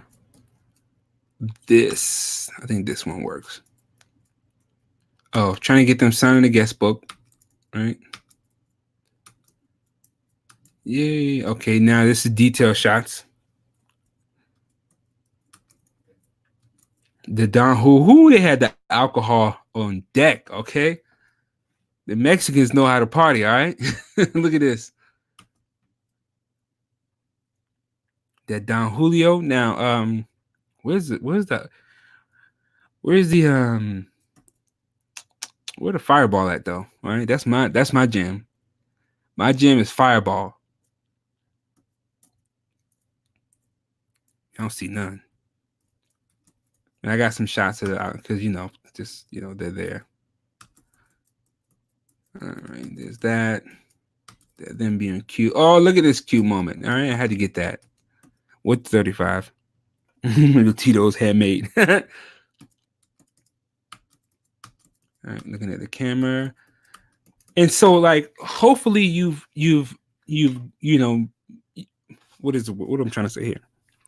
Hopefully I've nailed or ingrained that you understand that like I like to shoot wide, I like to shoot tight, wide and tight so that you're immersed in the scene in the moment. I also like depth to the images, and I like, moody lighting. So I put them at the right third of the frame, but then I also put this little green thing in front of it, so there's some context to the images. So like this type of shooting is my jam. This is how I compose images, right? I'm shooting in the moment, and I'm like thinking, like, let me put them to the third. Let me put this green thing into the shot, right? And I could have just got this right here without that. But like this is just too plain. Like I like to add a little bit of texture. I add a little texture to the scene. So this is me adding texture. From behind, just get different angles. Okay, these are like the family friends. Right? You know how your mom and dad, the friends, hey, look, we paid for this wedding. Y'all come out here, have a good time with us, and get a picture of us out here having a good time, blah, blah, blah.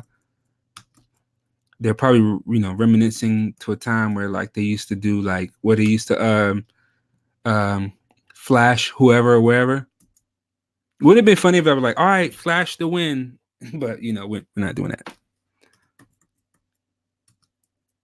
Oh, they were like fanning the armpits or something like that.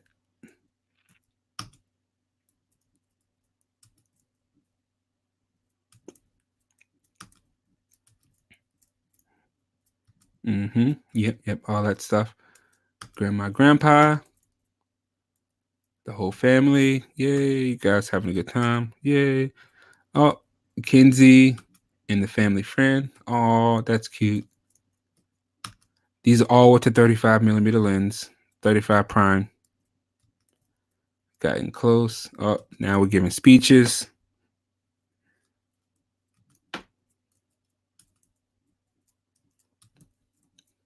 All right, they're eating, having a good time.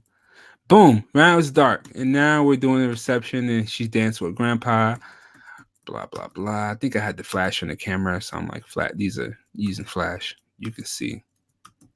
Dude, he's red too, man. The grandpa was like red the whole time. And it's not the camera because she's regular, so. He almost red. He almost like Thanos right here. He got that Thanos color.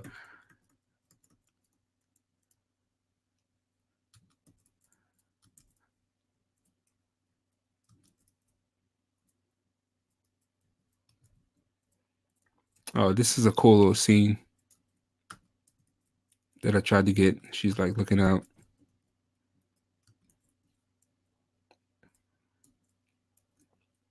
Oh, the flash is on. Yeah, I'll take that. Okay, right?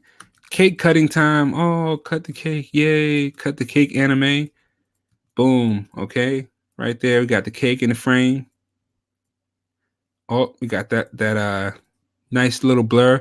This is the 35 millimeter lens. This again is the 35. I'm at f4, 1/60th of a second. ISO 1600. I'm at a low ISO. I still could have went up to 3200 ISO, but I'm at 1600 ISO. Not sure what the flash is on TTL. I typically shoot TTL on my flashes. When I do on-camera flash, it's always TTL.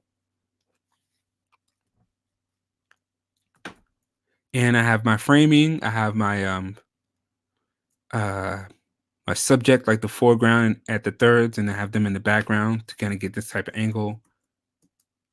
Boom, they're cutting the cake. Focus on them. Focus on the cake. Then turn around, get this angle, right? Then get them feeding each other from this angle. Did I select that one? Yeah, that was cute. Got it. Then my flash is like kind of wonky because I had to turn to the side. And son and dad. Yeah. This one kind of works. This one looks okay. There we go. He said Red Skull. Right? D-Mac? Yeah, Red Skull is right. Okay, speeches. Right? This is with the 50 millimeter. So again, because I shoot by myself a lot of times, I have tried to get different angles myself. So I got this angle, then I get this angle. Whereas if I had a second shooter, I would just be right here, and then my second shooter would be right here. But I am the first and second shooter. the beginning and the end. Okay, end all be all. So I have to move my feet and get these different angles.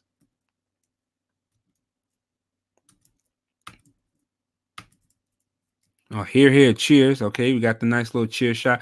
Oh, also, if you notice, this thing, this green thing was right here.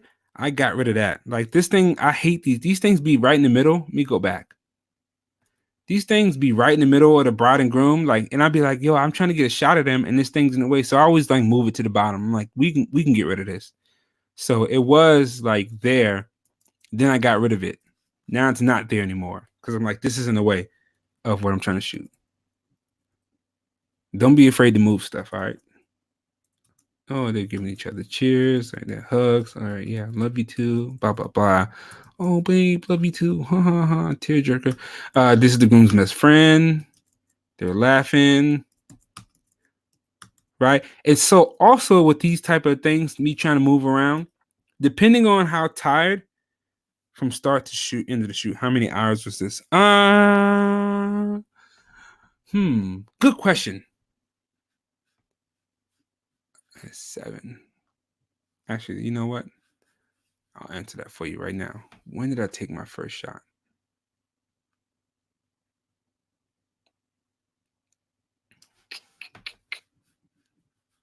Let me go back up here.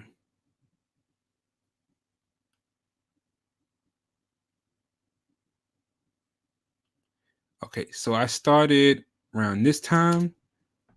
This was 11:22 a.m., which I think my camera was on West Coast time right now. So and they this is like in Central time, so I think it was 2 hours. So I think it's like what 1:22. I think I started around 1 this time. And where are we now? Oh geez, I gotta go down far. Damn, we've been through a lot of images. Okay, yeah, this is the end right here. Oh yeah, okay. So right now from 1:22 to this is 4:64. So this is about 5 hours so far. So I think it was like 6 or 7 hours because I think I was there for like another couple hours after this. Going on 6. 5 hours going on 6.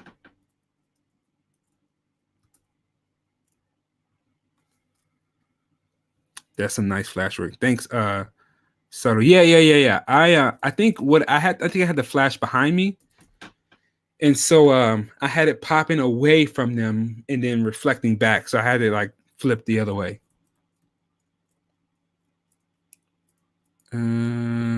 Right. Yeah. And my ISO is 3200 here. So I have my ISO, fairly high. Not super, it's not 64, it's 32. So it's just enough. I'm at 1/100th of a second. Now mom and dad are dancing. Right. Okay, cool. They're having a good time. Now I'll admit, this is when the Z6 starts to show its weakness when the lighting gets lower, and then it gets a little bit more. The focus slows down a bit in low light situations. Because I'm like really good at photography and I know how to compensate. Like I know how to make it like do what I need to do. But in this type of lighting, in this situation, is when the D750 is the better camera for me. Because the D750 is much faster, in my opinion, in this situation, and it's just it's more snappier to shoot in this. Like with the 750, with the Z6, it takes a little bit longer to focus and to get the shot, and the 750 is that much faster. So, just so you know, basically from here on up, all of this Z6 is king. Z6 or nothing at all. I don't want it. I mean, of course I can use, but like Z6 is the king of all of this stuff right here. All of this natural light, and what you see is what you get. Is Z6 reigns supreme. Right about when I get here, in this type of situation, this is when the 750 is, can kind of start pushing its weight around. Or rather, DSLRs started to kind of play into being better cameras because it's just quicker. And plus, I'm using flash, so like the EVF, the benefits of the EVF go out the window once you start using flash.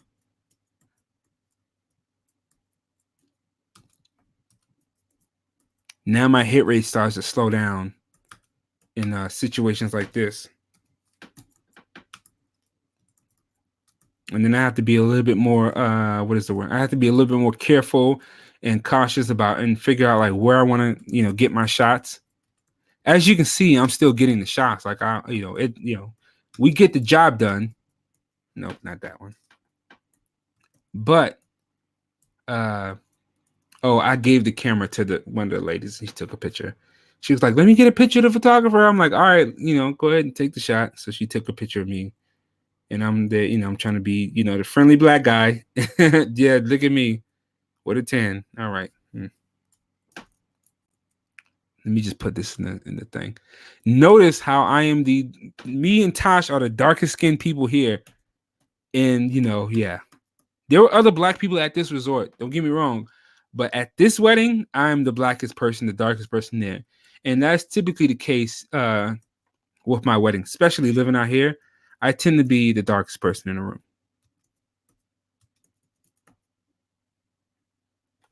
Like, how come you don't bounce the flash off the ceiling? DSLR is way better than mirrorless. Yeah, Michael. In low light and receptions, DSLR is like still they can hold their weight. But during the day, no, I'm good. And so just a word about the Z6, like in mirrorless in general, like I'm willing to deal with this, like the reception part, like this is only for like a few hours. This isn't very long. Like this doesn't last forever.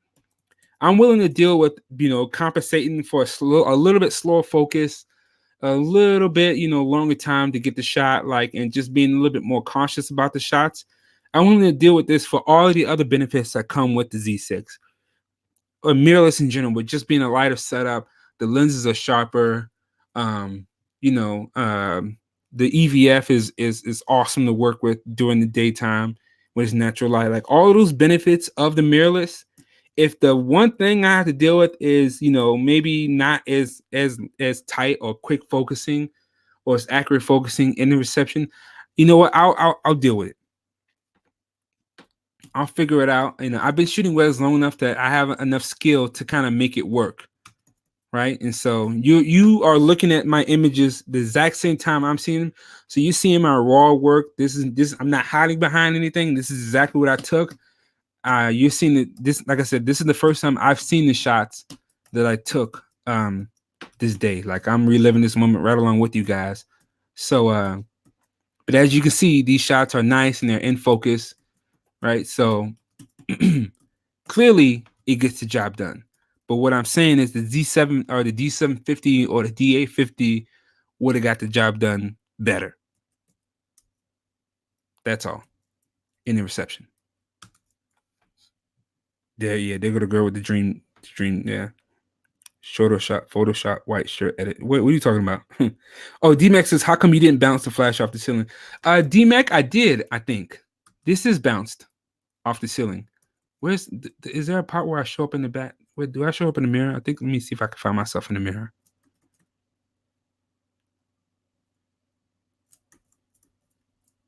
Oh, okay, here we go. I found myself. So, this is,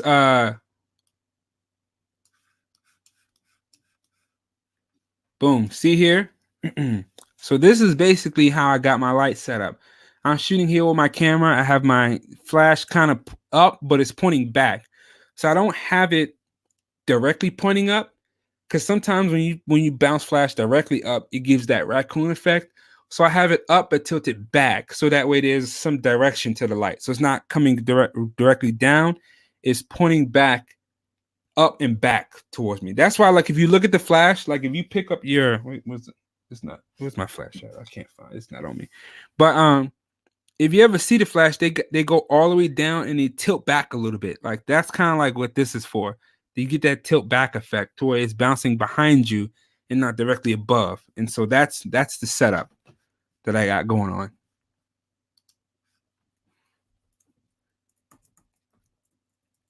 Okay, where was I? The V1 is the truth. Man, it is. Now, here's the thing. The only other thing is I would have had the V1 with this thing. Let me actually switch my scene real quick.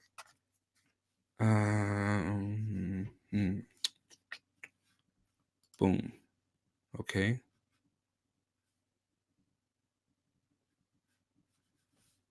Stop sharing. Sorry, we're gonna break this up. Okay, so I'm here. So this thing right here, I would have this on the camera, on the flash. I don't have a flash on me. Anyway, pretend like this is the flash. Okay, boom. The flash with this thing up top. This would have been like, there we go. This is also, I like this a lot, and it's because then the light just bounces forward. The little bounce card. So it's either that or I have the dome and I have it tilted back. So anyways, all right, go back to where were we? Screen share. Okay, yeah, share the screen, entire screen. Boom, boom. Man, did these Macs just move so smoothly, man?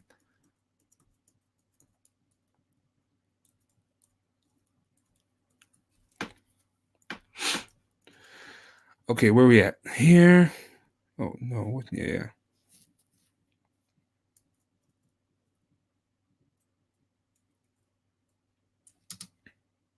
Boom. Okay, yeah. Them having a good time. And as you can see, like the I'm at ISO 3200. I'm at f4, so I'm not at like f 1.4. Like this is f4 at 1/100th of a second, ISO 3200. And as you can see, this is adequately lit. No, this is not a new Mac DMac. This is this is my same old 2012 iMac that I need to upgrade. If this was a newer Mac, this stream would have been better. This would have been a 1080p stream, but because this is my old Mac, I gotta use StreamYard to make sure I get a good enough stream. So it's streaming at 1080p. Sorry, 720p. But trust me, once B&H dropped the check, B&H dropped that check, I'm going out and getting a new Mac. I'm getting a new 2019 or 2020 iMac. With the SSD drive, all that good stuff, so I can stream at 1080p, and you won't hear if you listen closely, you can hear the fan of this thing blowing because this thing's struggling, but it's getting the job done. But yeah, see how much light we got? Plenty of light.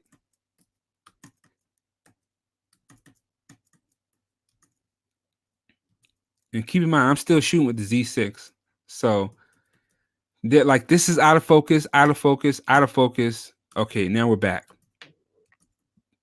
Oh, this is good. Like so.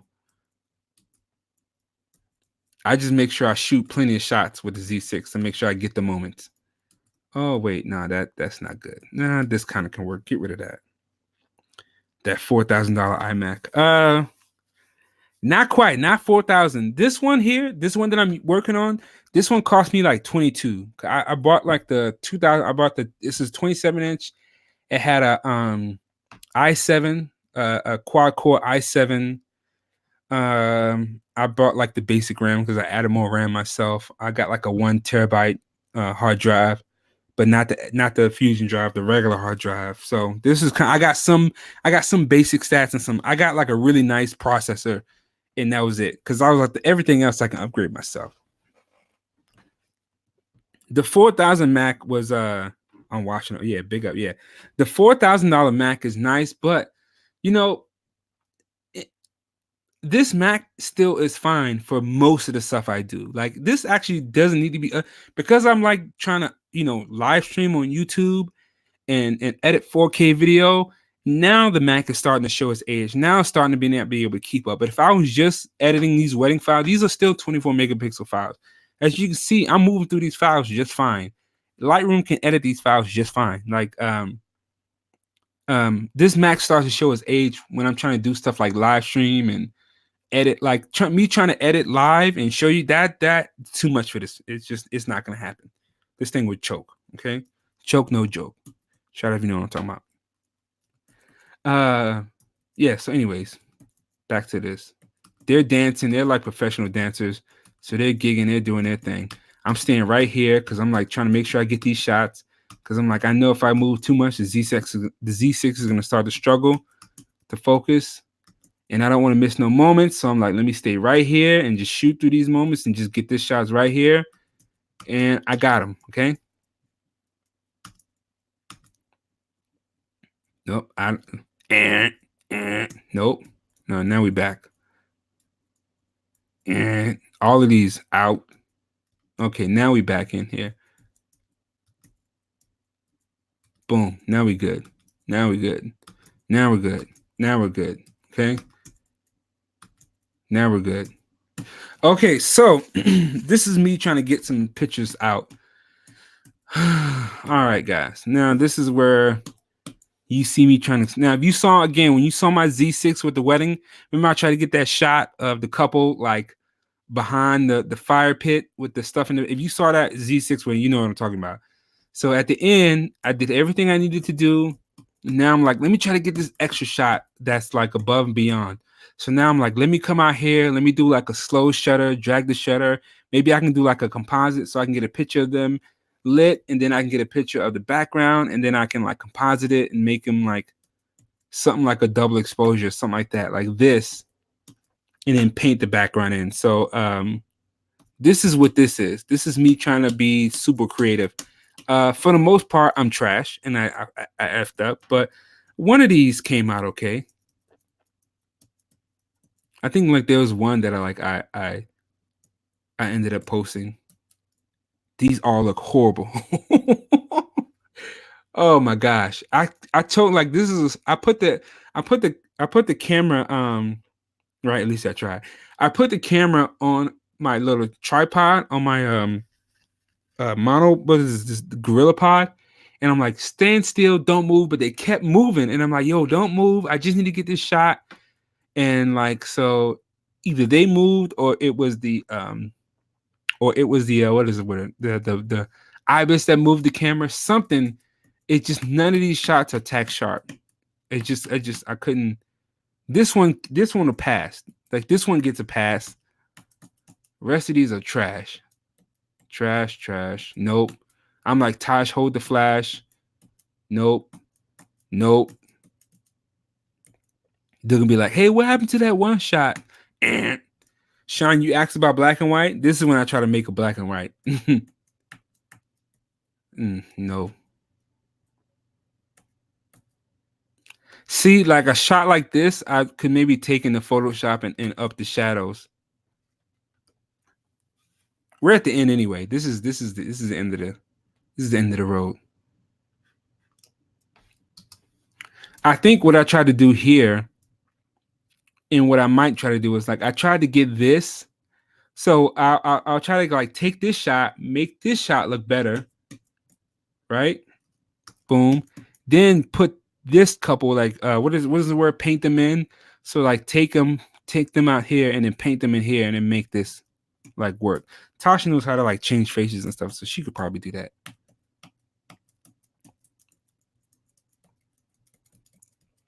They just wouldn't stand still, okay? And then I'm trying to experiment, right? So, you know,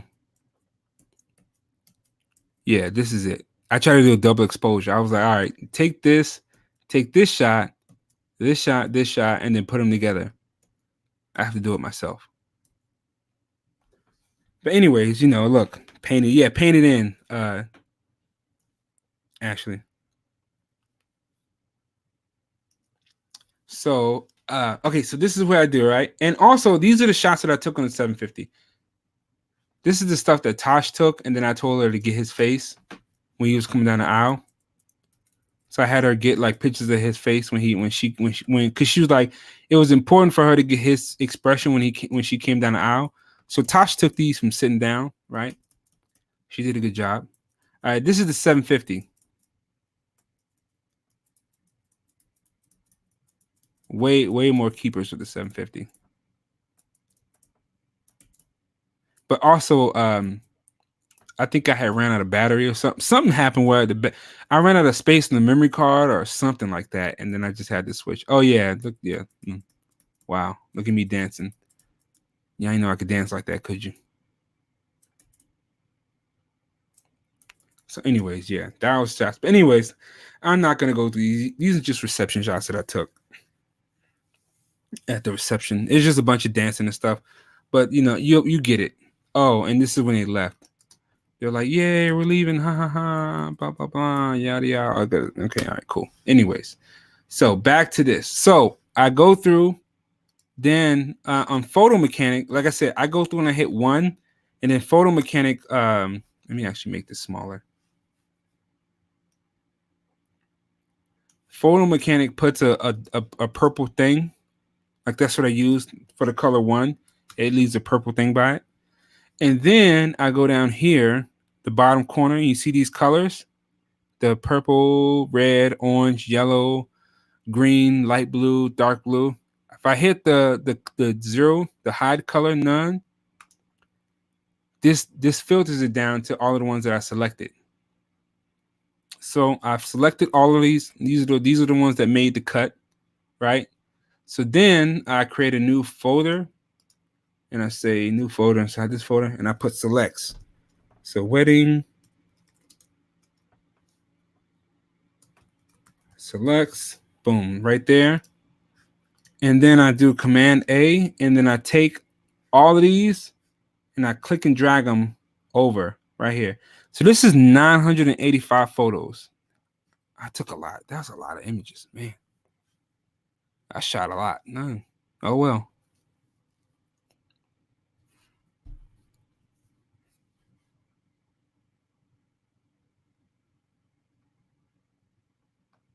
Oh, Tosh is up here. Hey, Tosh. Add an overlay with stars over the shot. Oh, the overlay, yeah. Yeah, I'm not good at Photoshop. That's why I like, if I don't get it right then and there, it's not gonna make the cut. That's just kind of how I work. Um, you know. But I need to go back and select some of these. I don't think I selected any of these. Or did I?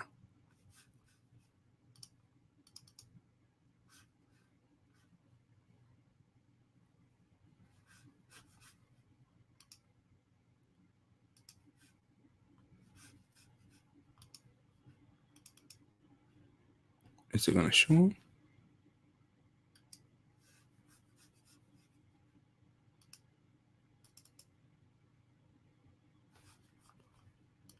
Why is it not showing my selects?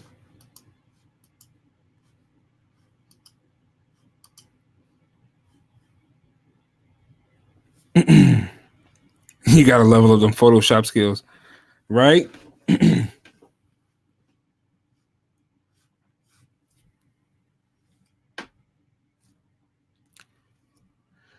This hard drive is struggling too. Let me make this smaller. Boom.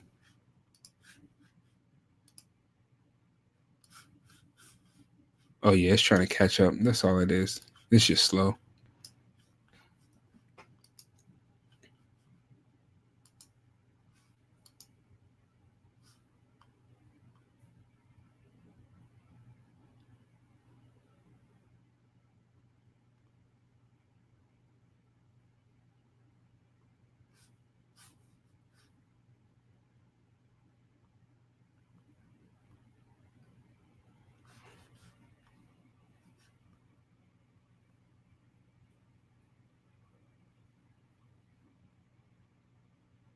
Wait, what happened? Did it do the thing?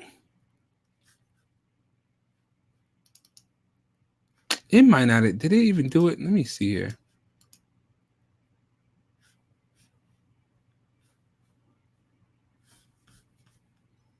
Don't tell me I went through that and then I just undid the whole thing.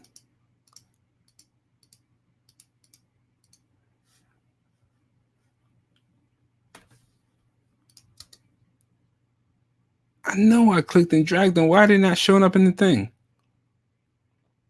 And what's the name? All right, let me close this out and see. This thing might be tripping because I'm like, I know I just clicked and dragged them over to selects, and now it's not showing the selects. No, it's not the wrong photo. This is what I do every time.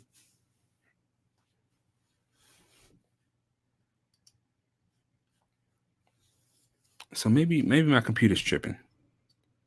But if it don't work, then I'm quitting. I'm quitting life. So okay, back here.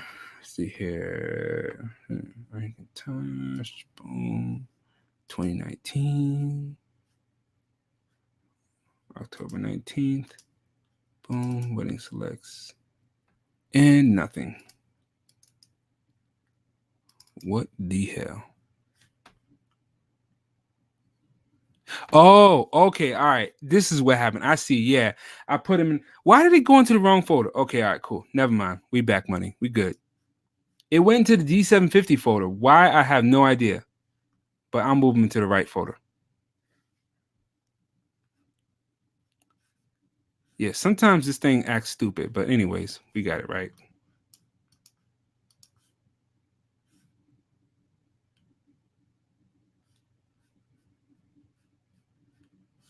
This hard drive is struggling too, by the way. So that's probably part of it.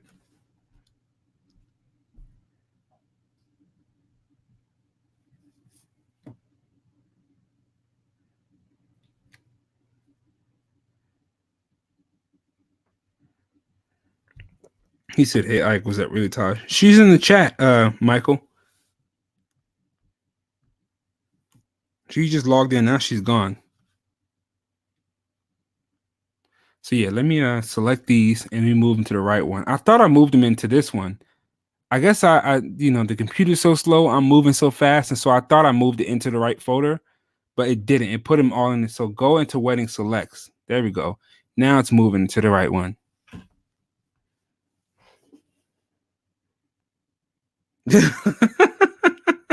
On cue, just select them all and tell them they're gonna get this work and let them find the bad photos and delete them. So right, hey. No, I put them in the wrong folder, unfortunately. So typically, so here's the deal. So sometimes what I'll do is I'll create different folders for different things. So I'll create like a getting ready, reception, ceremony. And so like let's say I'll do that for this one. So I'll do like new folder, and then I'll do getting ready. Yeah, ready. Then I'll do another one, and I'll do ceremony, right? And then I'll do another one. Oops, no, don't do that. Another one, and I'll do let's see, getting ready, ceremony, reception. So the ceremony, then portraits, a new folder. Oops, portraits or bridals or whatever you want to call it.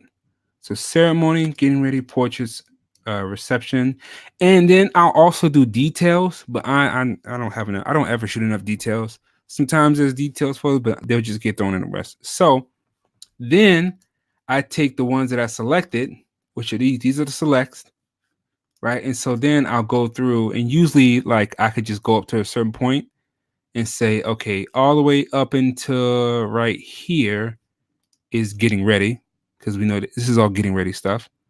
So then I can slide this over into the getting ready folder. Boom. And this is how I break stuff up.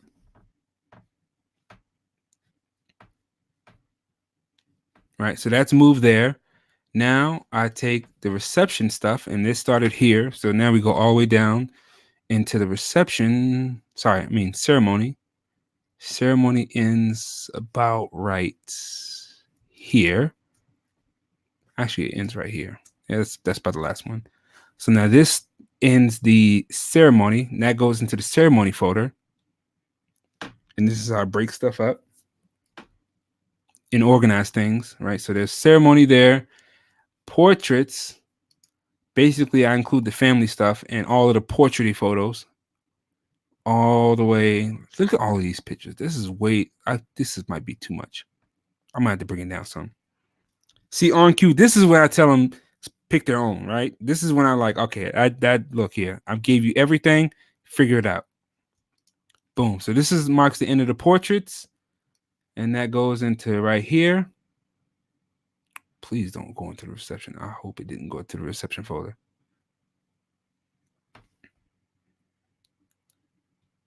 And then we have reception all the way until the end.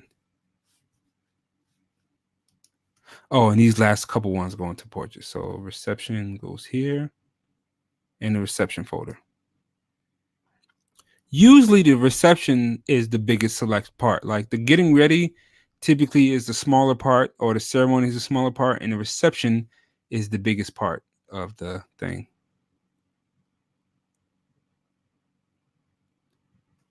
What is this? Okay, this is reception 2.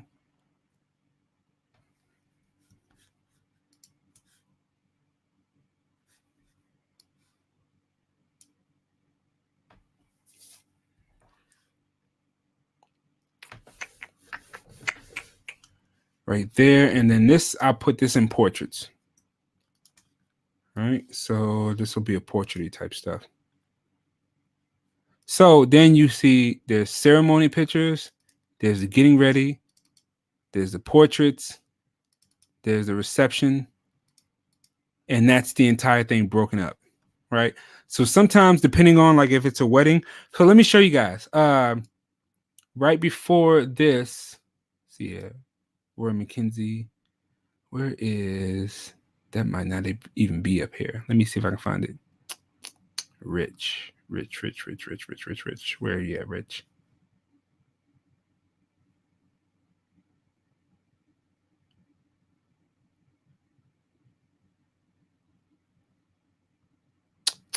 Did I delete it already?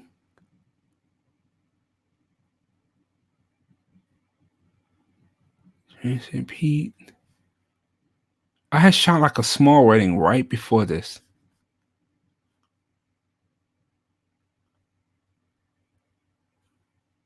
Oh, here it is.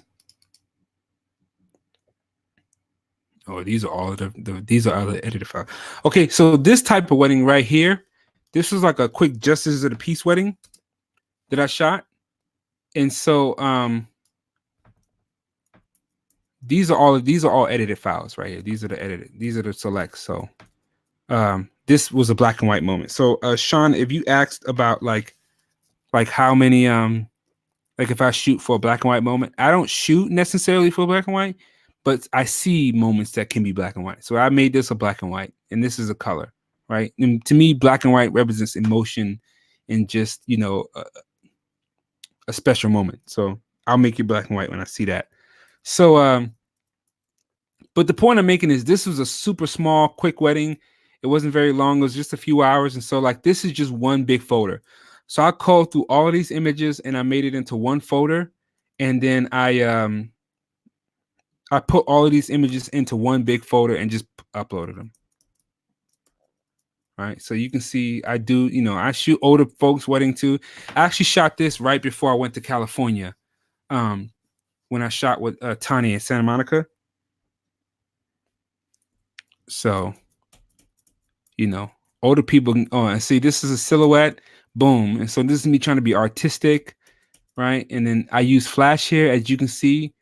I brought out the flash and I exposed for them in the background, right? So that they're lit and the background's lit at the same time, right?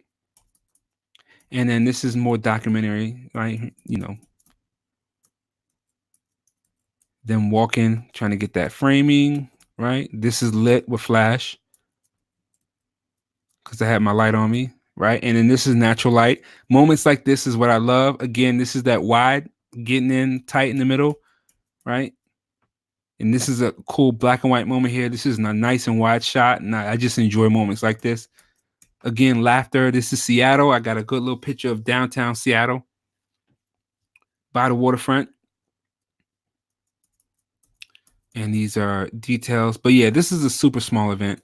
And this is on camera flash. This is the flash pointed back, like how I told you guys before when I have the flash like backlit so that they're lit in the front. And then, like, you know, this is that V1. And this is natural lighting. And this is just the lighting from the event. This was shot with the Z6 as well. So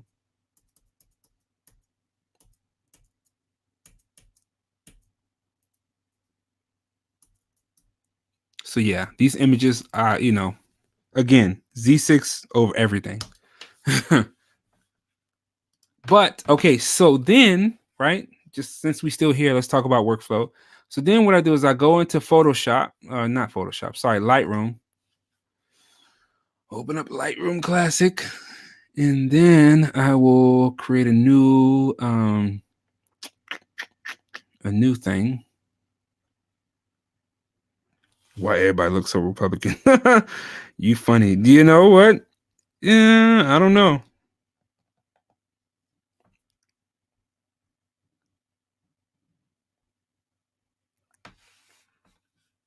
Oh, this is a birthday event that I shot. Okay, so let's pretend like I created a new folder. All right, so new catalog. I'm gonna call this Roy and Mackenzie.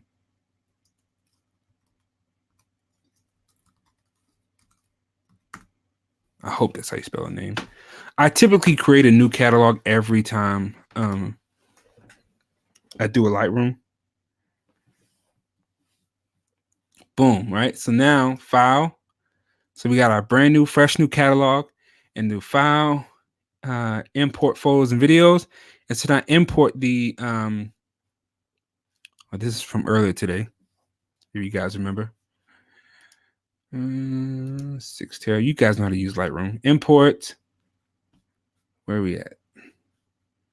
Icontosh 2019. Find the wedding over here. Where are we at? 19th. Boom. And these are all my photos. And so then I just import. These are the getting ready photos. Typically I do a slight curve or some kind of basic edit. Let's say none. Let's just do none. Right? Import photos.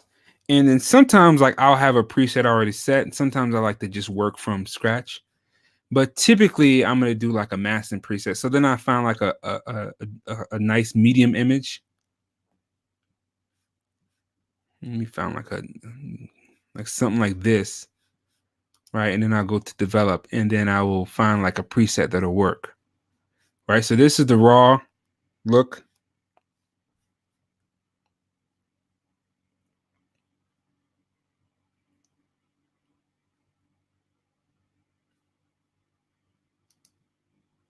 Usually Ektar, either Ektar and Replicome or Maston Labs Portrait, somewhere around there.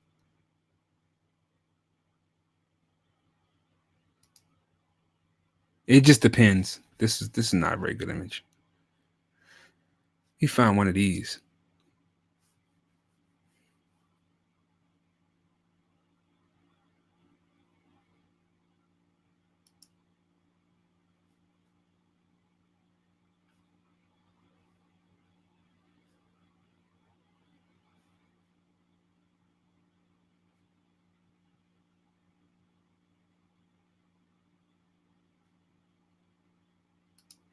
This is too strong. So then I gotta come through and like fix it. Yeah, this is just way too contrasting. Oh, okay, all right. That looks better.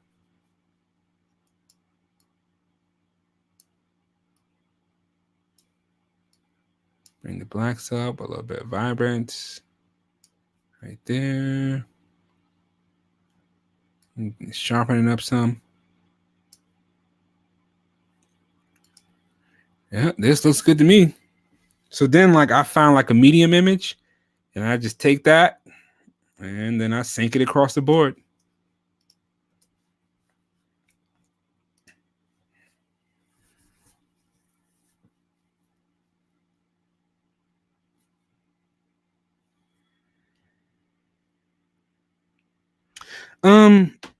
James said, do I import 1-to-1? So like typically, James, if I have time, I let it import like for like 1-to-1 file. But you know, for the sake of this, you know, this thing, I'm just trying to make it happen. But it's building 1-to-1 previews up here. Each one of them is building a 1-to-1. So honestly, it depends on time. Honestly, yeah, that's just kind of how it goes. Like if I have time, I'll do one of them. If I'm trying to run through quickly, I'll just import and go. And then also depends on how good, I was shooting. If I was on point and all of my images are straight and I don't have to go through and check every single one or check every, I'll just do minimum and I'll let it fly. But if I'm trying to be like extra meticulous about my edits and stuff, then I'll do one to one and I'll go through and make sure they all look good. But this, to me, this edit looks this looks fine. So this was the before.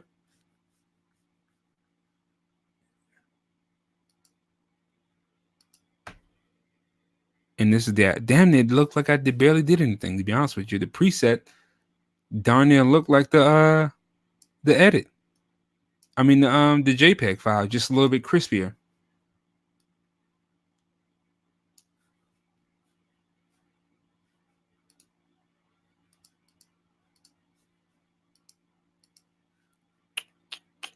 Is there yeah. There, okay. Is there a tone curve? Yeah, there's a curve here. But you know what? I like my images to look timeless and classic. So I don't try to do a whole bunch of craziness. I just like my images to pop a little bit more than they did. Yeah, crisper. Like this right here, there's cool color, the image pops, I fix my composition. And yeah, and so once you get your preset or your look down, like I said, I just can sync it across the board and then do my little fixes here and there, and then I export. Yeah, really, most of my edit, becomes compositional type stuff to make sure my composition is correct. Chris flavor was cracker, yeah. So maybe I add a little bit more blacks or whatever to increase, but keep in mind I shoot auto white balance too, so the Z6 has like 3 different white balance settings. It has like a warm, a auto white balance, keep whites white, more natural looking. So because we have an EVF, depending on the settings, I'll typically do like natural white balance or keep stuff because I like shooting people and I like the warmer temperatures. So I like those natural warm colors that come out of the camera, those creamy skin tones. So that's typically how I shoot and edit. And so I'll typically I'll this preset looks good, and so I'll typically just sync this same preset across all of the images. And then depending on the ones with the moody light or the darker looking images, I'll like adjust, based on that, how that stuff is going. It ain't even all of the images here. I need to go and select those ones of the bride, because I never selected those.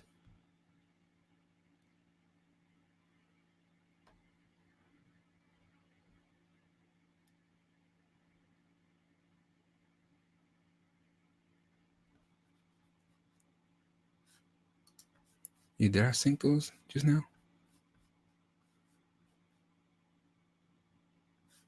Yep, sync everything, white balance, blah, blah, blah. Yeah, all of that stuff. Actually, don't sync the white balance. Just leave it as it is. And so depending on like the settings, I'll sync, then it's Lightroom. You got, I don't have to explain it to you. But yeah.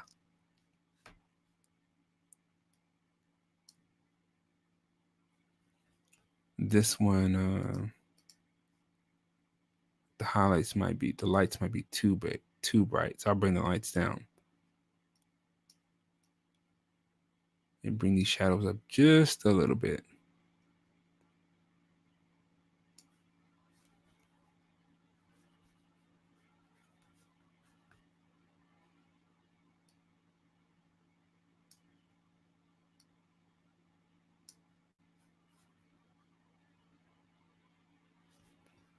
All right, sharpening. I don't even do a whole lot of sharpening. And then fix my crop just a little bit, because sometimes these things be crooked. And then yeah, that's it. That's typically how I edit. For the more, and it's just kind of wash, rinse, repeat. This is a bit warm. This is that it's synced. Yeah, go back to original white balance.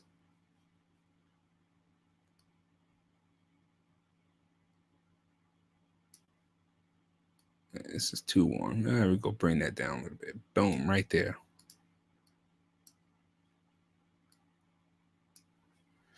So yeah, and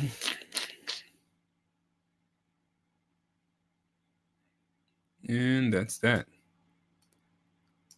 So yeah, that's my workflow. Basically, oops, thing, I went too far from the speaker. So yeah, after I'm done all of that, then I do all of this, and then we're done. And then I just sync. You know how like you find images that are in the same what's the word? The same, moment frame, and you just sync, make those adjustments. And I'm just making sure they all look good. Once they're done, then I can export this section out as the portraits, as the getting ready, and then I can go into the ceremony, and then I do the same thing for the ceremony. So instead of editing like 1,000 photos or 400 or 500 photos at once, I'm only doing 100, two, maybe 100 to 200 at a time, so I can go through them in sections and then knock them out as I get through them. So that way, I just feel like I'm working through the wedding faster than, I have 900 images and I'm only at 200. Now I'm only at 300. Now I can just knock out the sections, take a break, go back to the ceremony, knock out the ceremony, take a break, go back to the reception, knock out the ceremony, take a, and go and go it. Keep it going as I go along. Jeez, my vocabulary sucks. So yeah, that's it. That's it. That's a call. That's how I called through the wedding. If you missed it, if you got here late, rewind back. This is a live stream, so you can go back and check out what I did earlier. But this is a wedding I shot in Mexico for some clients. We edit exactly like edit first images and then scene. Yeah, sync. Yep, exactly. He said, James says, use the Z6 and low lighting, or do you prefer? James, I explained earlier that the D750 is the better camera in low light. The DSLRs in general, if you have a good DSLR, they're always going to be the better camera in low light. But what I explained is that like because I enjoy the benefits of the mirrorless camera so much outside of low light, that I'm willing to deal with the less than stellar performance of the Z6 in low light to get the other benefits during the regular day. Yeah, back. Okay, we're back live. So sure, shout out to all who watched the whole thing. Yeah. And I don't know. Okay, this wasn't as long as I thought it was gonna be. This wasn't a super long wedding as well, so I guess that helped. But yeah, I could have recorded this whole thing and did a screen recording, but we did it live, so you guys get to see right there, and I don't hide anything. And then you get to answer questions. I get to answer questions as we go along. So if you are watching a rewatch, hopefully you made it through the whole thing. Sorry, it's only 720p. It is what it is. But yeah, now I'm about to sign out here and probably go to McDonald's and get a late night. It's 10 o'clock right now here on the West Coast. It's 10:19 p.m. Maybe I'll fix a bowl of cereal or something. I don't know. I'm gonna get some to eat. But yeah, I'm gonna sign out. Thank you guys for joining the live, and stay tuned because I did vlog. Actually, let me see if I can find my video footage so I can give you guys a little sneak peek of that.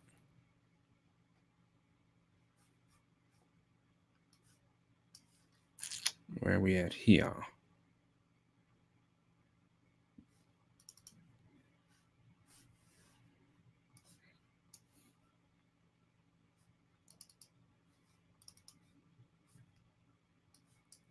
Like I said, I still got so much stuff I got to work on. As far as like shoots, I vlogged the Ethiopian wedding versus the C6. I got to do that. I got to do this wedding. I got to do the Gikoto stuff. I got to do the Godox MS video. It's got so much stuff.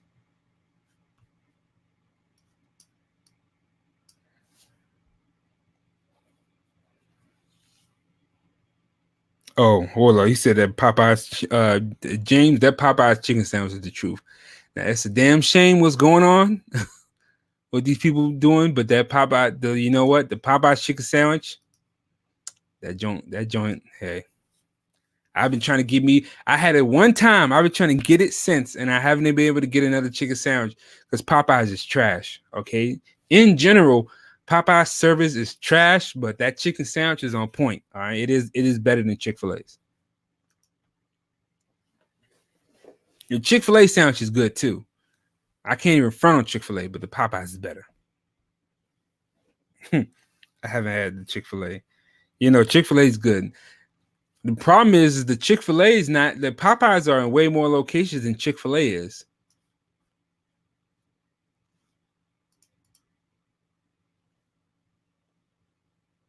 Let me share my whole screen again so y'all can see.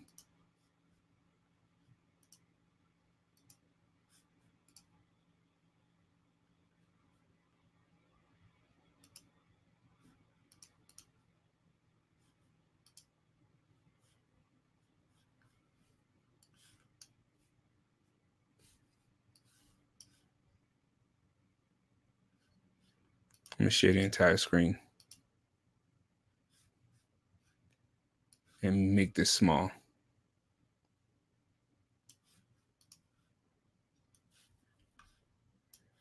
And let me see what you guys can see on my phone. They see me trolling. Boom. Okay, so let me I'm looking at this on my phone, so I'm trying to see on my phone based on what you guys can see.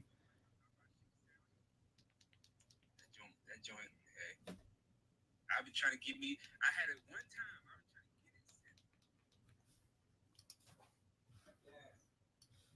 time.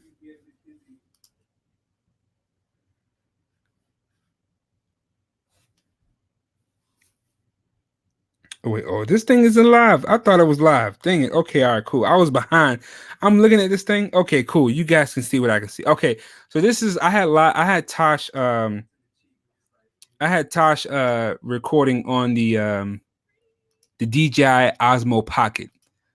And so this is so when you see that image,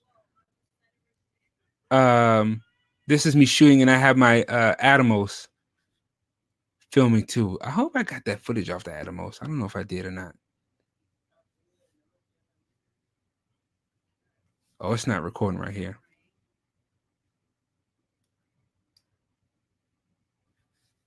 So yeah, this is the footage that I got. Oh, and then where are we at here? Open QuickTime Player. And so this is me, recording from this angle. So remember, boy, look at that boy flexibility, okay? So I'm like on this side. So boom, hold it. Let's bring that back. Let's bring this back. Okay, wait, no, now it's loading. Just trash my.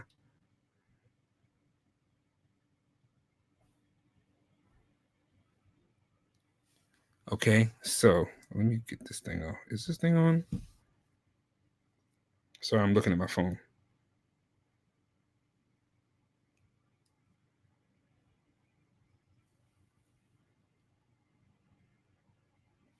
Okay, so where was I? Oh, portraits. Here we go. Boom. So we're talking about these portraits, right? Just watching the joint. So we got this angles right here, right? And boom, I'm there. Then I come around this side, right? And this is me actually shooting from this angle.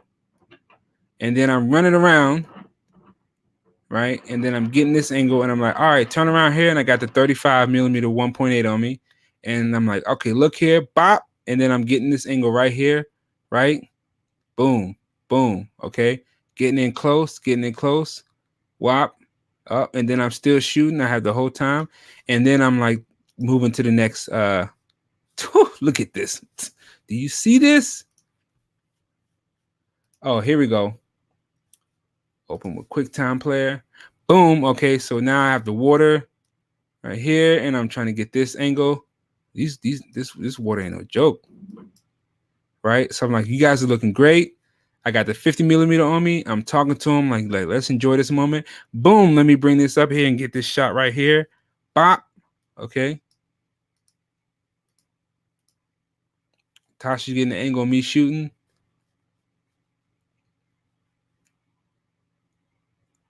Whew, look at that stomach, boy. I got to get in shape. QuickTime Player. Boom. Okay, yeah. Then this me on my dude. I really be out here trying to work these angles to get in close, man. It's not a joke, okay? Oh, and this is the reception. I got like one thing at reception.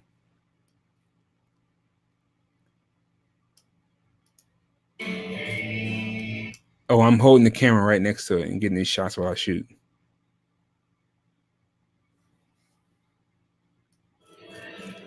See how I'm shooting? I'm like click, click, click, click, click. Boy, they not play. They some serious dances right here. Oh, bop. Yeah, you gotta keep up, man. So yeah, that's that. Oh wait, open with the QuickTime Player.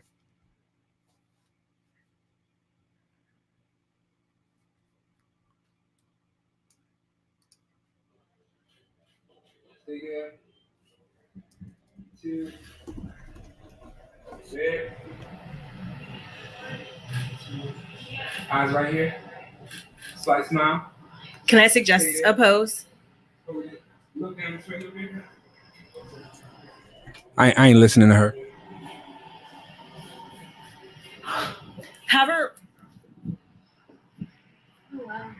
Have her go back though, and have her pull her shoulder up so that she's kind of like. If you look, I'm gonna have her look at that. Wait. Have her do this pose first because she's in position. Mm-hmm. Go back to where you were, and then just pull your shoulder up and kind of look over. Yeah. Let me switch to the. You gotta be focused, James. Boy, I was really nervous because sun hurts his eyes. Yeah, he told me. Yeah, he told me. He said the cloud cover because we were out. Yeah. Anyways, you know what? Okay, I'm the captain of this ship. All right, you just no. Let me stop. Is she still in the chat? Oh man. So yeah, that's the footage that I'm working on for this one. Oh, where's the wedding that I shot? Blah blah blah blah blah blah. Where are we at? Z6 versus wedding. Lord, this right here. Oh no, this is not the same one. This ain't the right one. Ethiopian versus Z6. There we go. Panasonic.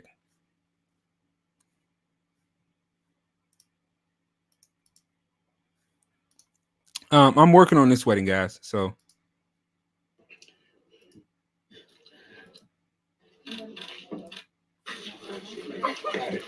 but this one I shot with the I shot this wedding with the Panasonic G85.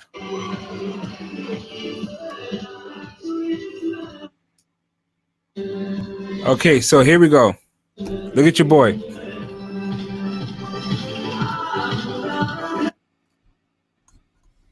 Okay, I have the D750 right here in my hand, and I have the Z6 right there. So now I'm rocking the dualies, and both of them got V1s. I got a V1 on the Z6 and a V1 on the 750.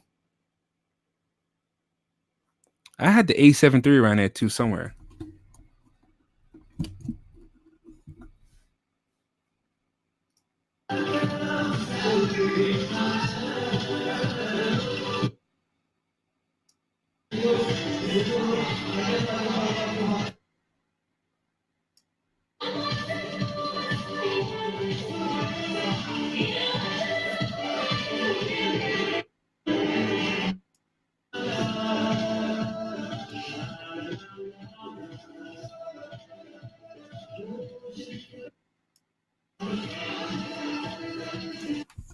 Yo, bro, James.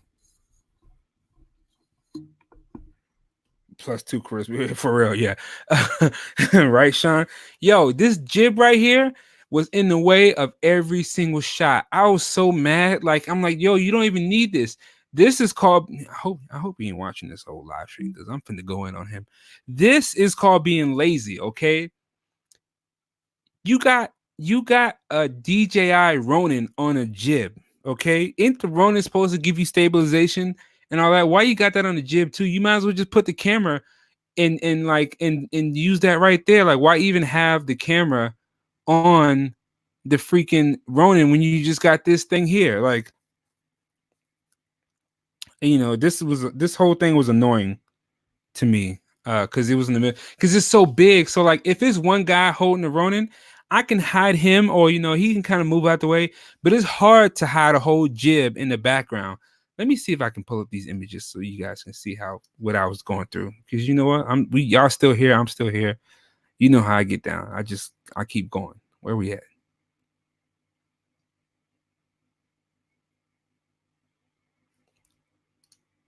Here we go. Habtamu is his name. Boom. Here we go. All right. We actually, you know what? Selects. Let's put the selects. So these are ones. This is the call, like you saw before. These are my selects. These are ones that made the cut. Right. So, and you'll see these when I make the vlog. But let's go to the reception.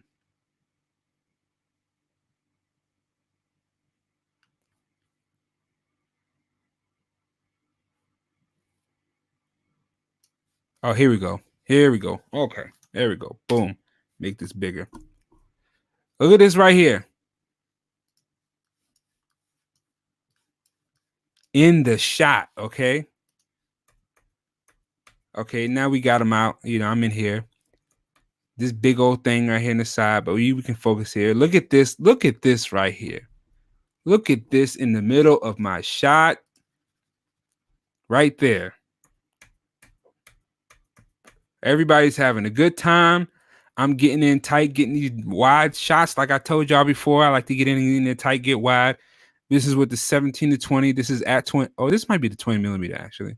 Anyway, this is with 20. This is at 20 millimeters. I'm in tight, trying to get these shots. And he got this thing in the background. So you got this cool shot of the groom, right? Oh man, look at the groom. Nice, in focus, well lit, because you know my lighting is on point. And you got this thing, right, coming out behind somebody's head. Okay. This big old thing. Like, you could have just got in there and got it with the Ronin, but you got this big old thing. Like, dude.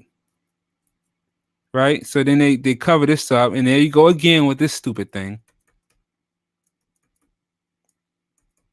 My shots be fired. Oh, look at this, boy. Huh. Look at this moment. Let me just crop this dude with the goatee out. Okay? Okay? But don't worry, you'll see. You'll see my Ethiopian stuff. As you can see, my work is consistently good. All right? Boom. Oh, give it cheers. All right? Nice and tight. Oh, look at that in the background. Right? Big ass jib. See, he got a monopod. I can work with him. This thing right here, no. Oh, reception. Oh, have a good time. Woohoo. Yay. Yay. Everybody's having a good time. What's this? Jib, jib, jib, jib. I swear. Okay. All right. Anyways, y'all get the point. Okay. Look like Saint number 5 in the way. Bruh. And so, okay. So going back, see, this is, you know, you see the difference. This is an Ethiopian wedding. You see how I had that small wedding, you know, I got by, I can get away with the 35 and the 50 and the 85. This kind of wedding, you need a 16 to 35, or you need one. Okay. You see all of this? You can't get all of this with a 35, or even 24 to 70 is low-key too tight. Like, you need wider than 24 for this type of stuff, because there's so much stuff going on, and there's so many people, and there's so much context to this photo. Like, when you wouldn't get this shot, like the 35 would have been like this, right? And like, you need all of this to be in the shot. This is with a 20, right? So even the 20 feels tight to, you know, for what's going on, because I want everybody in the shot. I want the whole, I want to show everybody. I want to show like how much fun they're having, and everybody that's being a part of the motion. Man, I'm going through these images too.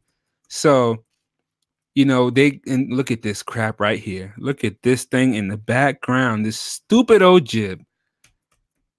right? Okay, so this is still with the 20. You see how you can get him and you can get all of this, but if I would have had the 50 millimeter, it would have been just him and nothing else. Like, what's going on?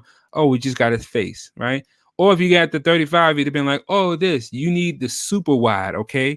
I need all of this. So yeah, a super wide lens is imperative. It's an imperative for cultural weddings because you got to get all of this in order to really tell the story and show like the magnitude of what's going on. So yeah, that's my TED talk. That's why you need to have a super wide lens for these type of events. If it's just a regular wedding, so let me show you. This is a cultural wedding, right? You see how many people? You see all of this? Now let me show you like a normal, traditional, regular white people wedding. It's probably not even up here. Yeah, I don't even think it's up here. I probably deleted those files. Trash. I was going to show you on my Z6 wedding.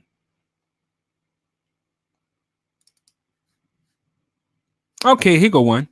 I shot this wedding on the A7 III. See, this is regular, okay? This is what I shot this with these with the Sony A7 III. I used Stan's A7 III and shot this wedding because he had gotten the 28 to 70. See, now stuff like this, see how this is normal? I can get by with the 28 to 70 Tamron easy on this one. It ain't too much going on. It's real simple. You know, it's wide enough. Like this stuff, it's not too crazy. Oh, look at the moments. This is all, look at this, 28 to 70, 65 f2.8. These are all 3.2, right? This is with that 28 to 75.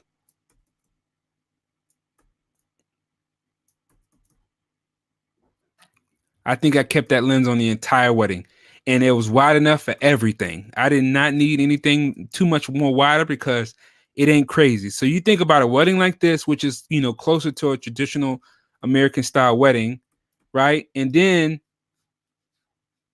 you see a wedding like this with all this seasoning salt, you got to get all of this, all right? This that adobo season. This is that Lowry's, okay? This is that Johnny season. All of this, you gotta get it all. They're gonna look at you like, how come you didn't get my cousins in the shot? And what you gonna say? Look at this. See this? This is with the 20. I'm able to get close and get everybody in the shot with the 20.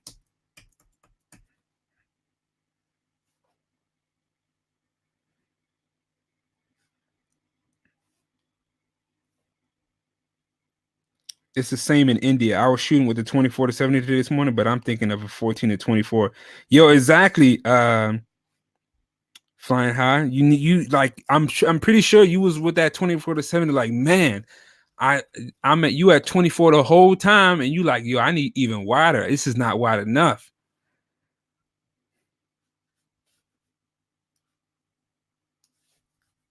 Go down to new comments, right? I'm missing the comments. Yeah, let me show it on the. Does it show on the screen? Oh yeah, it doesn't show here. This is stupid.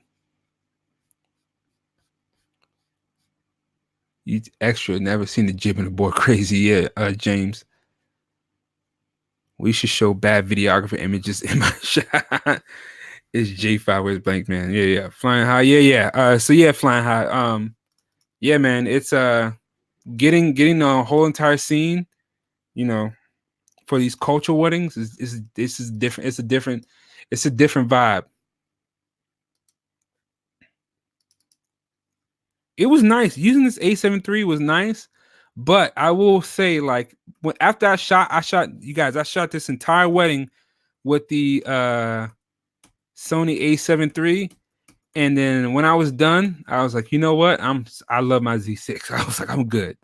I had I have no, like, now after using this A7 III, because I've shot 2 weddings with the A9 and in a wedding with the A7 III, and the A7 III was it worked great during the reception. Like, it was actually it did good enough, but you know, and even these colors look okay. I just like the experience of shooting with my A7, well, sorry, with my Z6. I just had a much better experience shooting with my Z6. But clearly, it don't matter what camera I use, my images all gonna look the same. My, you know, I have a way of shooting. I have a style, and the camera ain't gonna make a difference. It'll just help me get either more or less shots and make my shots easier. But you know, I'm gonna get it in how I get it in at the end of the day. So yeah, no, James, this is not monetized. This is just for the culture. I'm just giving this out. I'm giving out the free game. Free game, James. Sounds like you use Z6 for portraits, ceremony, but DSLR. Well, James, you know, even like where I'm at, Haptamu, Z6, Z files, and then A7 III. So this is the wedding. I shot the Z6 and the A7 III at this wedding, and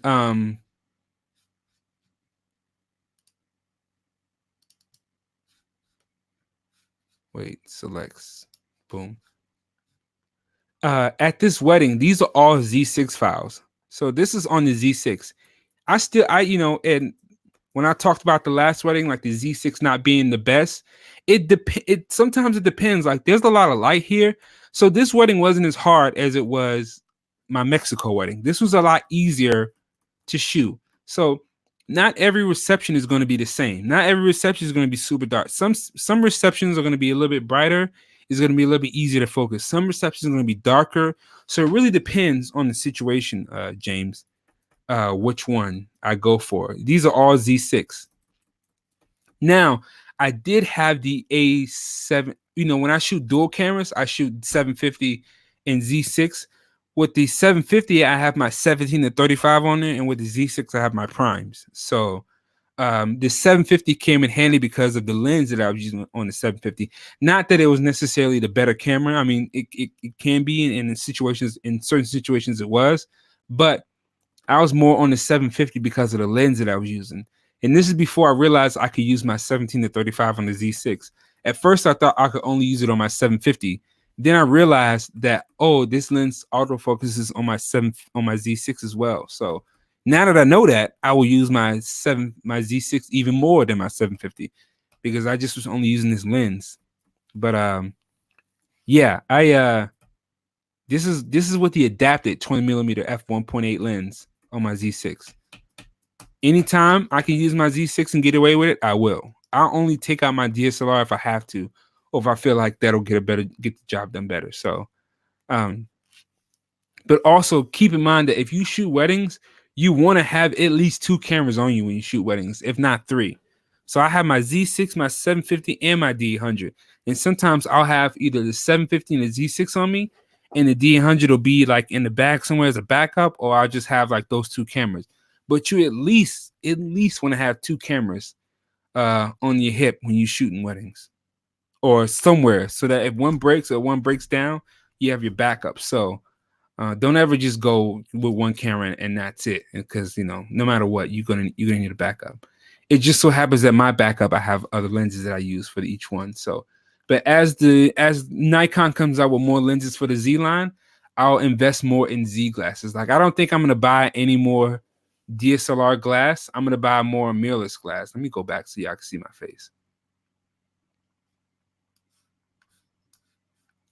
Okay, cool. Yeah. I'm gonna invest. Like, so my next lens that I'm buying, period, is the 24mm 1.8 lens for the Z6. And then after that, hopefully they come out with like a 14 to 24 or 16 or something. I keep 2 cameras, one on the hip. Yeah, exactly, James. Talk with Nikon this week. He says single card slot is an issue due to XUD cards. James, as far as the single card slot goes, I will say that, like, I understand people wanting to have dual cards, you know, for redundancy and safety. That part I understand. So, you know, do what you will do. I'm not going to tell you how to run your business or what you should or shouldn't do. I will say that I don't mind shooting with the Z6 with 1 card because it's XQD. The XQD gives me the confidence to shoot with 1 card and know that like my stuff is gonna be secure. It's gonna be backed up. And in any situation where it might be a problem, the recovery software will recover. Knock on wood, I haven't had an issue with the Z6 card slot. If something does happen, they do have programs to recover images, and you can still recover a good amount, but I haven't had that issue. I don't intend to. So, but XUD cards, in my experience, have been very robust. I haven't had any issues with them. So I'll continue to use my Z6, without fail. But when they come out with that Z8 61 megapixel with dual cards, best believe I'm jumping ship. I'm upgrading. I'm still keeping my Z6, and I'm gonna have that. And also, I carry 2 cameras as a fail safe. So when I'm shooting weddings, I have a Z6 with 1 card, and I'll have whatever on my other hip. So I have 2. So that's also 2 dual SD cards. SD cards fail. Yeah, Sean, whatever you just said. Plus, I run my iPad. Yeah. Exactly. So, you could do wireless and do the wireless transfer and do that too. So that's also an idea. So, but yeah. All right, cool. So let me go for real. I'm done. You guys, we're heading on 3 hours, and I done talked a lot. So it was a cheap one. Yeah, exactly, James.